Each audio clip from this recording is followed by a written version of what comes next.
ಹ್ಮ್.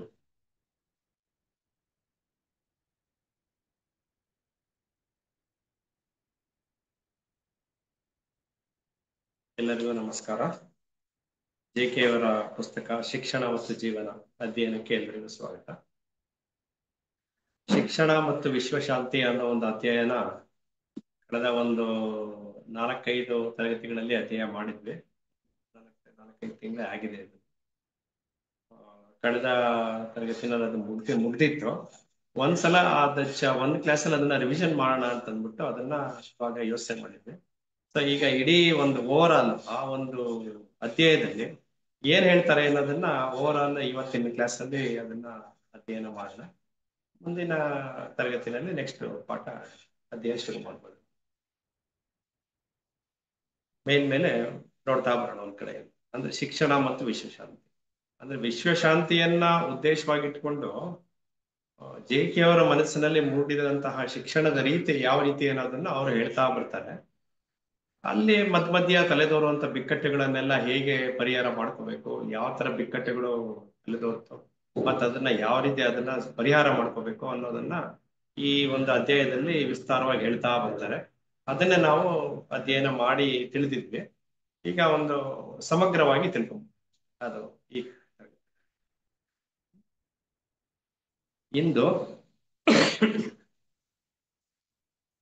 ಇಂದು ನಮ್ಮ ಜಗತ್ತು ಎದುರಿಸುತ್ತಿರುವ ಬಿಕ್ಕಟ್ಟಿನ ಕ್ಷಣಗಳಲ್ಲಿ ಶಿಕ್ಷಣವು ಯಾವ ಪಾತ್ರವನ್ನು ವಹಿಸಬಲ್ಲದು? ಈ ಪ್ರಶ್ನೆಗೆ ಉತ್ತರ ಬೇಕಾದ್ರೆ ಬಿಕ್ಕಟ್ಟು ಹೇಗೆ ಬಂತು ಎಂದು ತಿಳಿದುಕೊಳ್ಳಬೇಕು. ಅಂದ್ರೆ ಫಸ್ಟ್ ಬಿಕ್ಕಟ್ಟು ಯಾವ ರೀತಿ ಬಂತು ಅಂತ ತಿಳ್ಕೊಂಡ್ರೆ ಮಾತ್ರ ಆ ಶಿಕ್ಷಣಕ್ಕೆ ಸರಿಯಾದಂತ ಒಂದು ರೀತಿಯನ್ನ ನಾವು ನೋಡ್ಕೊಳ್ಳೋದಕ್ಕಾಗತ್ತೆ. ಅದು ಅಲ್ಲಿಂದಲೇ ಅವರು ಯೋಚನೆ ಮಾಡಕ್ ಶುರು ಮಾಡ್ತಾರೆ. ಆ ಬಿಕ್ಕಟ್ಟು ಅನ್ನೋದು ಹೇಗೆ ಪ್ರಾರಂಭ ಆಯ್ತು, ಶಿಕ್ಷಣಕ್ಕೆ ಅದು ಹೇಗೆ ತೊಡಕಾಗಿ ನಿಂತ್ಬೇಕು ಅನ್ನೋದನ್ನ ಅವರು ಅಲ್ಲಿಂದಲೇ ತಮ್ಮ ಯೋಚನಾ ಲಹರಿನ ಪ್ರಾರಂಭ ಮಾಡಿದ್ದಾರೆ. ನೋಡಿ, ಮನುಷ್ಯರು ಆಸ್ತಿಪಾಸ್ತಿಗಳು ಮತ್ತು ವಿಚಾರಗಳೊಂದಿಗೆ ತಾವು ಹೊಂದಿರುವ ಸಂಬಂಧಗಳನ್ನು ತಪ್ಪು ಮೌಲ್ಯಗಳನ್ನು ನಿಯಂತ್ರಿಸುತ್ತಿರುವುದೇ ಈ ಬಿಕ್ಕಟ್ಟಿಗೆ ಕಾರಣ. ಮೌಲ್ಯಗಳನ್ನ ತಪ್ಪಾಗಿ ಬಿಂಬಿಸ್ತಿರೋದು ಕಾರಣ ಆಗ್ತಿದೆ. ಅಂದ್ರೆ ಮೌಲ್ಯಗಳಲ್ಲಿ ಸರಿ ತಪ್ಪು, ಯಾವ್ದು ಸರಿ ಯಾವ್ದು ತಪ್ಪು ಮತ್ತೆ ಯಾವ ರೀತಿ ಅದನ್ನ ಸರಿದೂಗಿಸ್ಬೇಕು ಅನ್ನೋದನ್ನ ಇವತ್ತಿನ ಒಂದು ಶಿಕ್ಷಣದಲ್ಲಿ ನೇರವಾಗಿ ಅದು ತಿಳ್ಕೊಬೇಕಾಗಿದೆ. ಅದ್ರ ಬಗ್ಗೆ ಏನು ಅವೇರ್ನೆಸ್ ಇಲ್ಲದೆ ಇರೋದ್ರಿಂದ ಈ ಒಂದು ಬಿಕ್ಕಟ್ಟು ಅಲ್ಲಿಂದ ಪ್ರಾರಂಭ ಆಗ್ತಾ ಇದೆ. ಈ ಸಂಗತಿಯು ಸ್ಪಷ್ಟವಾಗಿಯೇ ಇದೆ. ಇತರ ವ್ಯಕ್ತಿಯೊಳಗಿನ ನಮ್ಮ ಸಂಬಂಧವು ಸ್ವವೈಭವೀಕರಣದೊಂದಿಗೆ ಕಲುಷಿತವಾಗಿದೆ. ಬೇರೆಯವ್ರ ಜೊತೆ ನಮ್ಮ ಏನೋ ಒಂದು ಸಂಬಂಧ ಯಾವ ತರ ಇದೆ ಅಂತಂದ್ರೆ, ನೀನ್ ಹೆಚ್ಚು ನಾನು ಹೆಚ್ಚು ಬರೀ ಆ ವೈಭವೀಕರಣಗೊಳಿಸ್ಕೊಳ್ಳೋದ್ರಲ್ಲೇ ಇದೆ. ನಮ್ಮಲ್ಲಿ ನಿಜವಾದಂತ ಅಂತಸತ್ವ ಏನು ಅನ್ನೋದ್ರ ಬಗ್ಗೆ ಯೋಚನೆ ಮಾಡಕ್ಕೆ ಹೋಗಲ್ಲ. ಬರೀ ವೈಭವೀಕರಣದಲ್ಲೇ ನಮ್ಮ ನಮ್ಮ ಒಂದು ಇದನ್ನ ನಾವು ತೊಡಗಿಸ್ಕೊಂಡ್ಬಿಡ್ತೀವಿ. ಆಸ್ತಿಯ ಮಾತು ಬಂತೆಂದರೆ ಎಲ್ಲವೂ ನಮಗೆ ಇರಬೇಕೆನ್ನುವುದೇ ನಮಗೆ ಧೋರಣೆ. ಇದು ಒಂದು ಸ್ವಾರ್ಥ ಮನೋಭಾವನೆ. ವಸ್ತುಸ್ಥಿತಿ ಹೀಗಿರುವಾಗ ಸಮಾಜ ರಚನೆಯು ಪೈಪೋಟಿಯನ್ನು ಅವಲಂಬಿಸುವುದರಲ್ಲಿ ತಾನುಂಟು 3 ಲೋಕ ಉಂಟು ಎಂಬ ನಿಲುವನ್ನು ತಳೆಯುವುದರಲ್ಲಿ ಆಶ್ಚರ್ಯವೇನಿದೆ? ವಿಚಾರಗಳ ಸೀಮೆಯಲ್ಲಂತೂ ಒಂದು ಐಡಿಯಾಲಜಿಯನ್ನು ಸಮರ್ಥಿಸಲೆಂದು ಇನ್ನೊಂದನ್ನು ಅಲೆಗಳೆಯುತ್ತೆ. ಅಂದ್ರೆ ನಮಗ್ ಬೇಕಾಗಿರುವಂತದ್ದು, ನಮ್ಮ ಪರ ಇರುವಂತದ್ದು ಯಾವ್ದಾನ ಒಂದು ವಾದ ಮಾಡ್ಬೇಕು ಅಂತಂದ್ರೆ ಇನ್ನೊಂದು ವಾದನ ನಾವು ಆದಷ್ಟು ಅದನ್ನ ಕುಗ್ಗಿಸ್ತೀವಿ. ನಾವು ಆದಷ್ಟು ಅದರದ್ದೇ ಆದಂತ ಯಾವುದೇ ಒಂದು ಐಡಿಯಾಲಜಿಗೆ ಅದರದ್ದೇ ಆದಂತ ಒಂದು ಪ್ಲಸ್ ಮೈನಸ್ ಇದ್ದೇ ಇರುತ್ತೆ. ಬಟ್ ಆದ್ರೆ ನಾವು ಪ್ಲಸ್ನೆಲ್ಲ ಬಿಟ್ಬಿಟ್ಟು ಅದನ್ನ ಆದಷ್ಟು ಕುಗ್ಸೋಂತ ಪ್ರಯತ್ನ ಮಾಡುವಂಥದ್ದು.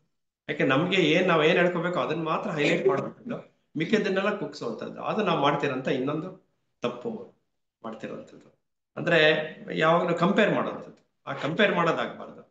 ನಾವೇನಾದ್ರು ಯಾವ್ದಾದ್ರು ವಿಚಾರದ ಬಗ್ಗೆ ಮಾತಾಡ್ಬೇಕು ಅಂದ್ರೆ ಅಷ್ಟು ಮಾತ್ರನೇ ಇರ್ಬೇಕು. ಇನ್ನೊಂದು ವಿಚಾರ ಅಲ್ಲಿಗೆಳೆಯೋದಾಗ್ಲಿ ಅದನ್ನ ಡಿಗ್ರೇಡ್ ಮಾಡೋದಾಗ್ಲಿ ಅದು ಮಾಡಬಾರ್ದು. ಇಂದಿನ ಗೊಂದಲಮಯ ಸ್ಥಿತಿಗೆ ಸ್ವಲ್ಪ ನನಗೆ ಒಂಚೂರು ಕೋಲ್ಡ್ ಆಗಿದೆ. ಅವಾಗ ಒಂಚೂರು ಕೆಮ್ಮಿರುತ್ತೆ. ಇಲ್ಲ ಏನ್ ಬೇಡ. ಅದು ಸುಮ್ನೆ ಇದ್ರೆ ಕೆಮ್ಮು ಬರಲ್ಲ, ಮಾತಾಡ್ತಾ ಇದ್ರೆ ಓದ್ತಾ ಇದ್ರೆ ಸ್ವಲ್ಪ ಕೆಮ್ಮು ಬರುತ್ತೆ. ಒಂದು 15 ಡೇಸ್ ಇಂದ ಇತ್ತು, ಕಮ್ಮಿ ಆಗಿದೆ ಸ್ವಲ್ಪ. ಈಗ ಓದ್ತಾ ಇರ್ತೀರಲ್ಲ ಅವಾಗ ಒಂಚೂರು ಮಧ್ಯ ಆಗಿ ಬರುತ್ತದ, ಅದಕ್ಕೆ ಎಕ್ಸ್ಕ್ಯೂಸ್. ಇಂದಿನ ಗೊಂದಲಮಯ ಪರಿಸ್ಥಿತಿಗೆ ಅಧಿಕಾರ, ಮುಖಂಡರ ಮೇಲಿನ ಅತಿಯಾದ ಅವಲಂಬನೆಯೇ ಕಾರಣ. ಅಂದ್ರೆ ಇದು ಅಧಿಕಾರ, ಇದಾಗ್ಲೇ ಹಿಂದಿನ ಒಂದು ಅಧ್ಯಾಯದಲ್ಲೂ ನಾವು ಅಧಿಕಾರ ಭೌತಿಕತೆ ಆ ವಿಚಾರವಾಗೆಲ್ಲ ಓದಿದ್ವಿ. ಆದ್ರೆ ಆ ಗೊಂದಲಮಯ ಸ್ಥಿತಿಗೆ ಅದು ಒಂದು ಕಾರಣ ಆಗಿದೆ. ಶಿಕ್ಷಣದಲ್ಲಿ ಯಾಕೆ ಗೊಂದಲ ಉಂಟಾಗ್ತಿದೆ ಅಂತ ಅನ್ನೋದು ತಪ್ಪು ಒಂದು ಅಧಿಕಾರವನ್ನು ನಾವು ಉಪಯೋಗಿಸುವಂತ ರೀತಿಯಲ್ಲಿ ಆಗ್ತಿರುವಂಥದ್ದು. ಮತ್ತೆ ಬೇರೆಯವರ ಮೇಲೆ ಅತಿಯಾದ ಅವಲಂಬನೆ, ಈ ಮಾತು ದೈನಂದಿನ ಜೀವನದಲ್ಲಿಯೂ ನಿಜ. ಚಿಕ್ಕದೊಂದು ಶಾಲೆಯಿಂದ ಹಿಡಿದು ದೊಡ್ಡ ವಿಶ್ವವಿದ್ಯಾನಿಲಯದವರೆಗೆ ಸಂಘ ಸಂಸ್ಥೆಗಳ ವಿಷಯದಲ್ಲಿಯೂ ನಿಜ. ಯಾವುದೇ ಸಂಸ್ಕೃತಿಯಲ್ಲಿ ಮುಖಂಡರು ಹಾಗೂ ಅವರ ಅಧಿಕಾರವು ಅವನತಿಗೆ ಕಾರಣವಾಗುತ್ತದೆ. ಇನ್ನೊಬ್ಬರನ್ನು ಕುರುಡಾಗಿ ಅನುಸರಿಸುವಾಗ ಪರಸ್ಪರ ತಿಳುವಳಿಕೆ ಇರುವುದಿಲ್ಲ. ಬದಲಾಗಿ ಅಂತ ಕಡೆ ಭಯ ವಿಧೇಯತೆಗಳೇ ರಾಜ್ಯಭಾರ. ಒಬ್ಬರು ಏನೋ ಒಂದು ಮಾಡ್ತಿದ್ದಾರೆ ಅಂತಂದ್ರೆ ಅದನ್ನೇ ಎಲ್ಲಾರು ಅದನ್ನ ಮಾಡುವಂಥದ್ದು. ವಿಚಾರ ಪರತೆ ಇಲ್ಲದೆ ಇರುವಂಥದ್ದು. ಅವ್ರು ಮಾಡ್ತಿರೋ ಸರಿನೋ ತಪ್ಪೋ ಯೋಚನೆ ಮಾಡಲ್ಲ. ಅದು ಮಾಡ್ಬೇಕಾ, ಅದರಲ್ಲಿರುವಂತ ಮೌಲ್ಯ ಏನೋ ಅದನ್ನೇನು ಯೋಚನೆ ಮಾಡಿದೆ ಅವ್ರು ಮಾಡ್ತಿದ್ದಾರೆ ನಾವು ಮಾಡೋಣ ಅಂತನ್ನುವಂಥದ್ದು ಇವಾಗ ಸಾಮಾನ್ಯವಾಗಿ ನಡೀತಾ ಇರುವಂಥದ್ದು. ಇದೆಲ್ಲ ಈ ಗೊಂದಲಗಳಿಗೆ ಬಿಕ್ಕಟ್ಟುಗಳಿಗೆ ಕಾರಣ ಆಗ್ತಾ ಇದೆ. ನಿಜವಾಗಿ ನೋಡಿದರೆ ಸ್ವಂತವನ್ನು ಅರ್ಥ ಮಾಡಿಕೊಳ್ಳುವುದರ ಪರಿಣಾಮವಾಗಿಯೇ ದೊರೆಯಬೇಕಾದ ಮನಃಶಾಂತಿಗಾಗಿ ಸರ್ಕಾರಗಳನ್ನು ಸಂಸ್ಥೆಗಳನ್ನು ಅವಲಂಬಿಸುವುದರಿಂದ ಏನೂ ಪ್ರಯೋಜನವಿಲ್ಲ.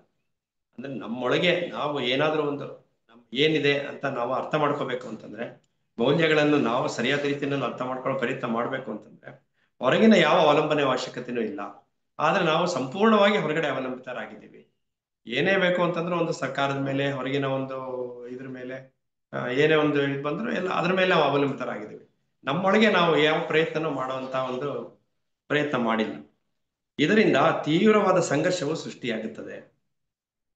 ಮನುಷ್ಯರ ನಡುವೆ ಅಂತಃಕಲಹ ಮತ್ತು ದ್ವೇಷಗಳು ಸಾಮಾಜಿಕ ರಚನೆಯನ್ನು ಒಪ್ಪಿಕೊಳ್ಳುತ್ತಿರುವ ನಮಗೆ ಶಾಶ್ವತವಾದ ಆನಂದವು ಕನಸಿನ ಮಾತು.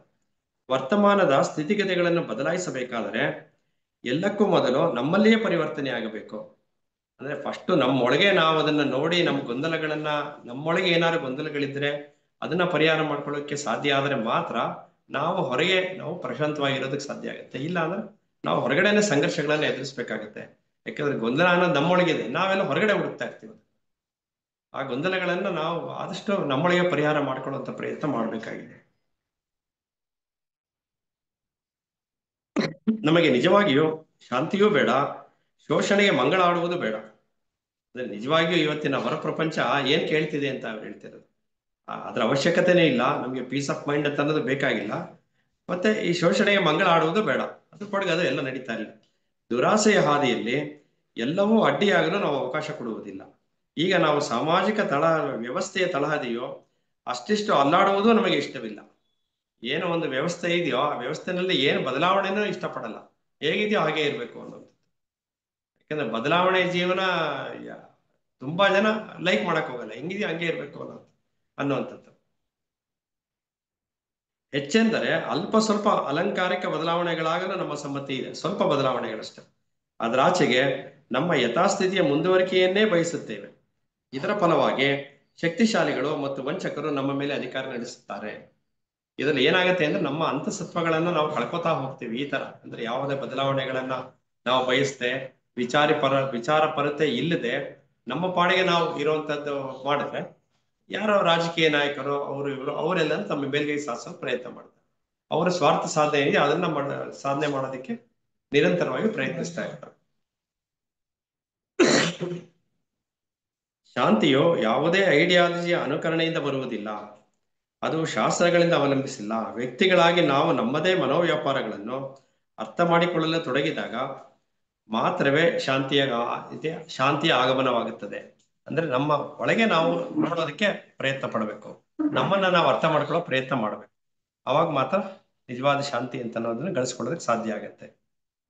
ವೈಯಕ್ತಿಕವಾಗಿ ಕ್ರಿಯಾಶೀಲರಾಗುವ ಜವಾಬ್ದಾರಿಯಿಂದ ತಪ್ಪಿಸಿಕೊಂಡು ಯಾವುದೇ ಸಾಮಾಜಿಕ ವ್ಯವಸ್ಥೆಯು ಶಾಂತಿಯ ಹರಿಕಾರನಾಗುವುದೆಂದು ಕಾದು ಕುಳಿತರೆ ಕಾಲಾನುಕ್ರಮದಲ್ಲಿ ಆ ಹೊಸ ವ್ಯವಸ್ಥೆಗೆ ಗುಲಾಮರಾಗುವುದನ್ನು ಬಿಟ್ಟರೆ ಬೇರೆ ವಿಧಿ ಇಲ್ಲ. ಹೊಸ ವ್ಯವಸ್ಥೆಗಳ ಪರಿಣಾಮ ಇದು ಆಗ್ತಾ ಇದೆ. ಈ ತರ ಮನುಷ್ಯರ ನಡುವೆ ದಿನೇ ದಿನೇ ಹೆಚ್ಚುತ್ತಿರುವ ದ್ವೇಷವು ವಿವೇಕರಹಿತವಾದ ವಿನಾಶಕ್ಕೆ ದಾರಿ ಮಾಡಿಕೊಡುವುದರಿಂದ ಅದು ಲಾಭದಾಯಕವಲ್ಲ. ಇದು ಕೇವಲ ನಮ್ಮ ಅಂತಃಕಲ ಬಿಟ್ಬಿಟ್ಟು ನಮ್ಮ ಬಾಹ್ಯ ಒಂದು ದೃಷ್ಟಿ ಇರೋದ್ರಿಂದ ಮನುಷ್ಯರಲ್ಲಿ ಹೆಚ್ಚು ದ್ವೇಷ ಅದು ಹೆಚ್ಚಾಗ್ತಾ ಇದೆ. ಇದು ಈ ಸತ್ಯವು ನಮ್ಮ ಸರ್ಕಾರಗಳಿಗೆ, ಸರ್ವಾಧಿಕಾರಿಗಳಿಗೆ, ಬೃಹತ್ ವ್ಯಾಪಾರಿ ಉದ್ಯಮಗಳಿಗೆ, ಅಂತೆಯೇ ಧಾರ್ಮಿಕವಾದ ಪ್ರಭಾವಗಳನ್ನು ಹೊಂದಿರುವವರಿಗೆ ಮನದಟ್ಟಾಗಬೇಕು. ಅಂದ್ರೆ ಏನೋ ಒಂದು ಏರ್ ಪೊಲ್ಯೂಷನ್ ಇರ್ತಾರೋ ಅವ್ರು ಇದನ್ನ ಅರ್ಥ ಮಾಡ್ಕೊಂಡ್ರೆ ಅದಕ್ಕೆ ಒಂದು ಸಮಸ್ಯೆಗಳನ್ನ ಪರಿಹಾರವನ್ನ ಹುಡ್ಕೋ ಪ್ರಯತ್ನ ಮಾಡ್ಬೋದು. ಅಲ್ಲಿಂದಲೇ ಈ ಪ್ರಯತ್ನಗಳು ನಡೀತಾ ಇಲ್ಲ.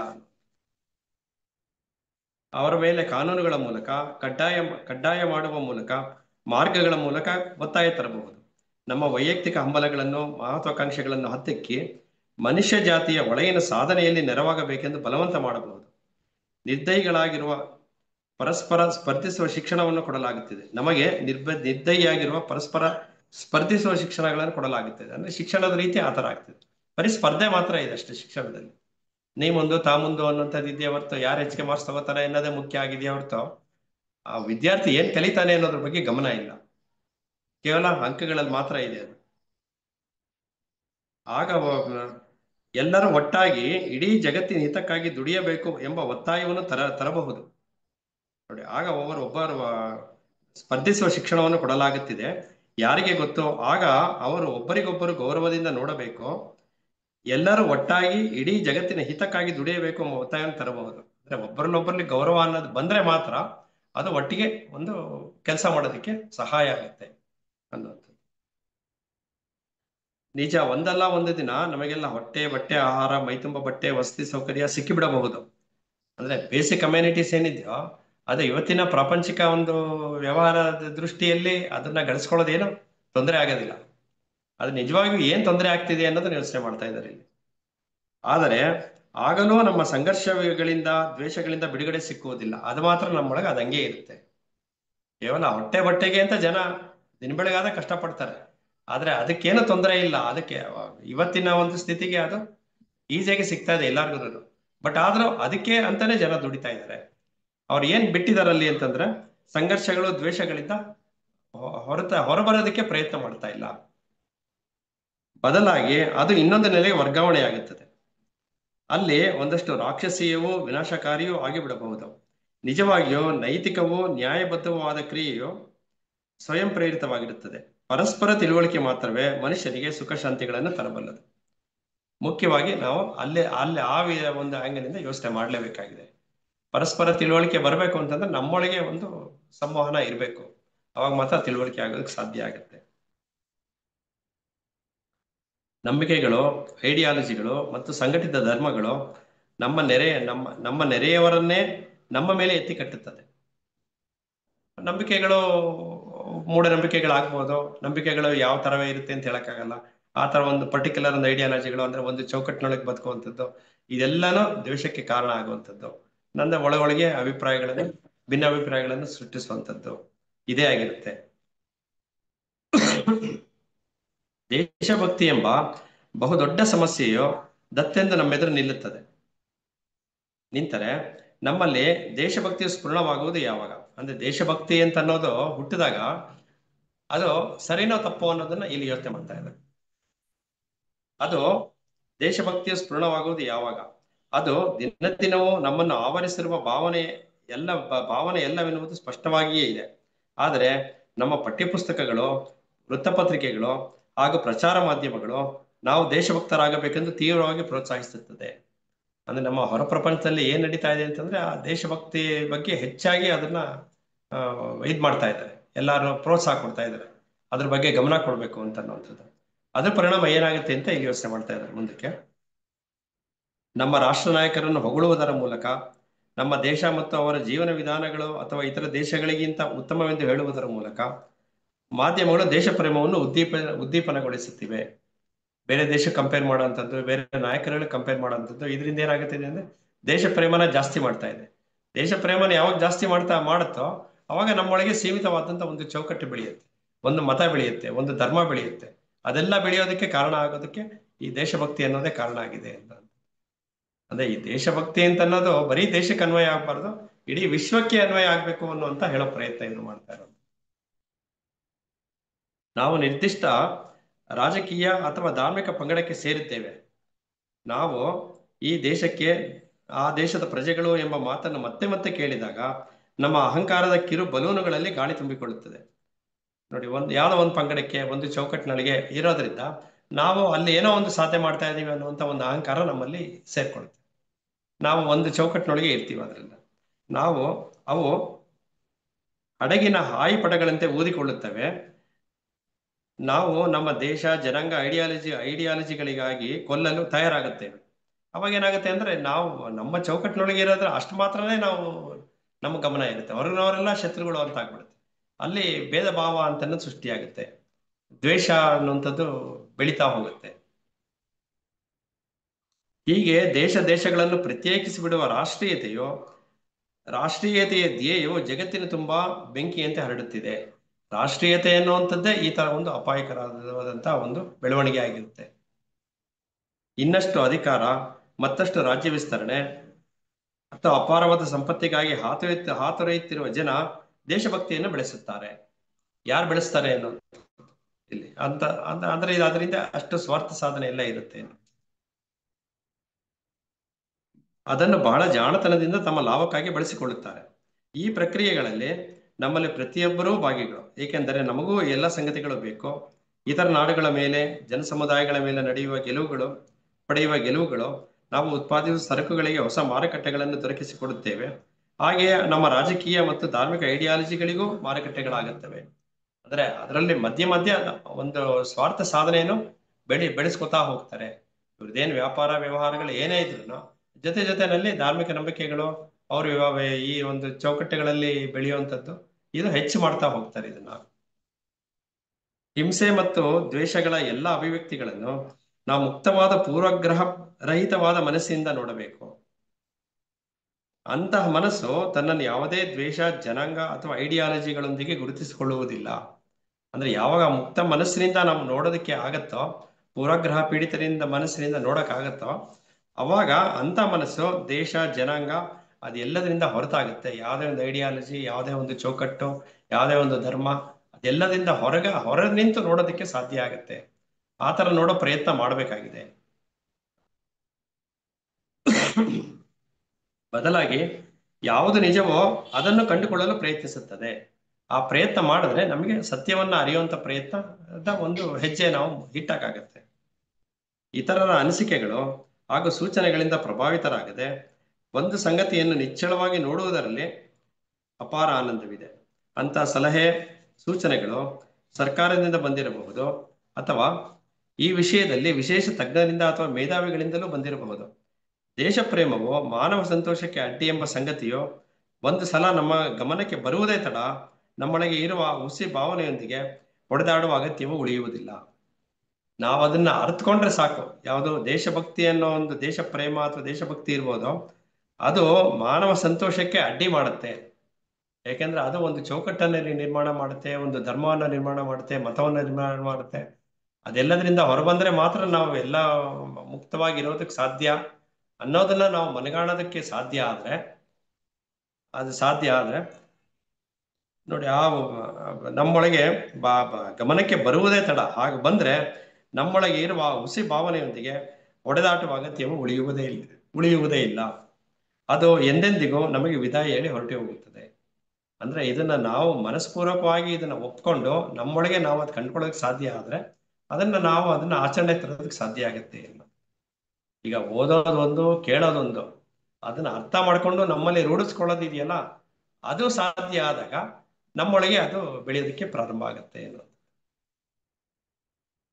ಅದಕ್ಕೆ ಈ ತರ ಒಂದು ಶಿಕ್ಷಣ ಚಿಕ್ಕ ವಯಸ್ಸಿಂದ ಕೊಟ್ಟಾಗ ಅದನ್ನ ರೂಢಿಸ್ಕೊಳ್ಳೋದಕ್ಕೆ ಸಾಧ್ಯ ಆಗುತ್ತೆ. ಈಗ ಹೆಚ್ಚು ಜನ ವಯಸ್ಕರು ಇದನ್ನ ಕೇಳ್ತಾರೆ, ಅರ್ಥ ಮಾಡ್ಕೋತಾರೆ, ಆದ್ರೆ ಅದನ್ನ ಆಚರಣೆಗೆ ತರೋದಕ್ಕೆ ಕಷ್ಟ. ಯಾಕೆಂದ್ರೆ ಆ ಬದಲಾವಣೆಯನ್ನ ನಿರೀಕ್ಷೆ ಮಾಡೋದಿಲ್ಲ, ಅಪೇಕ್ಷಿಸೋದಿಲ್ಲ ಹೆಚ್ಚು ಜನ. ಅದು ಚಿಕ್ಕ ವಯಸ್ಸಿಂದಲೇ ಬರೋದಕ್ಕೆ ಸಾಧ್ಯ ಆದ್ರೆ ಆ ಬದಲಾವಣೆ ಅಂತನ್ನುವಂಥದ್ದು ಈ ತರ ಒಂದು ಒಳ್ಳೆ ರೀತಿಯಲ್ಲಿ ಆಗತ್ತೆ.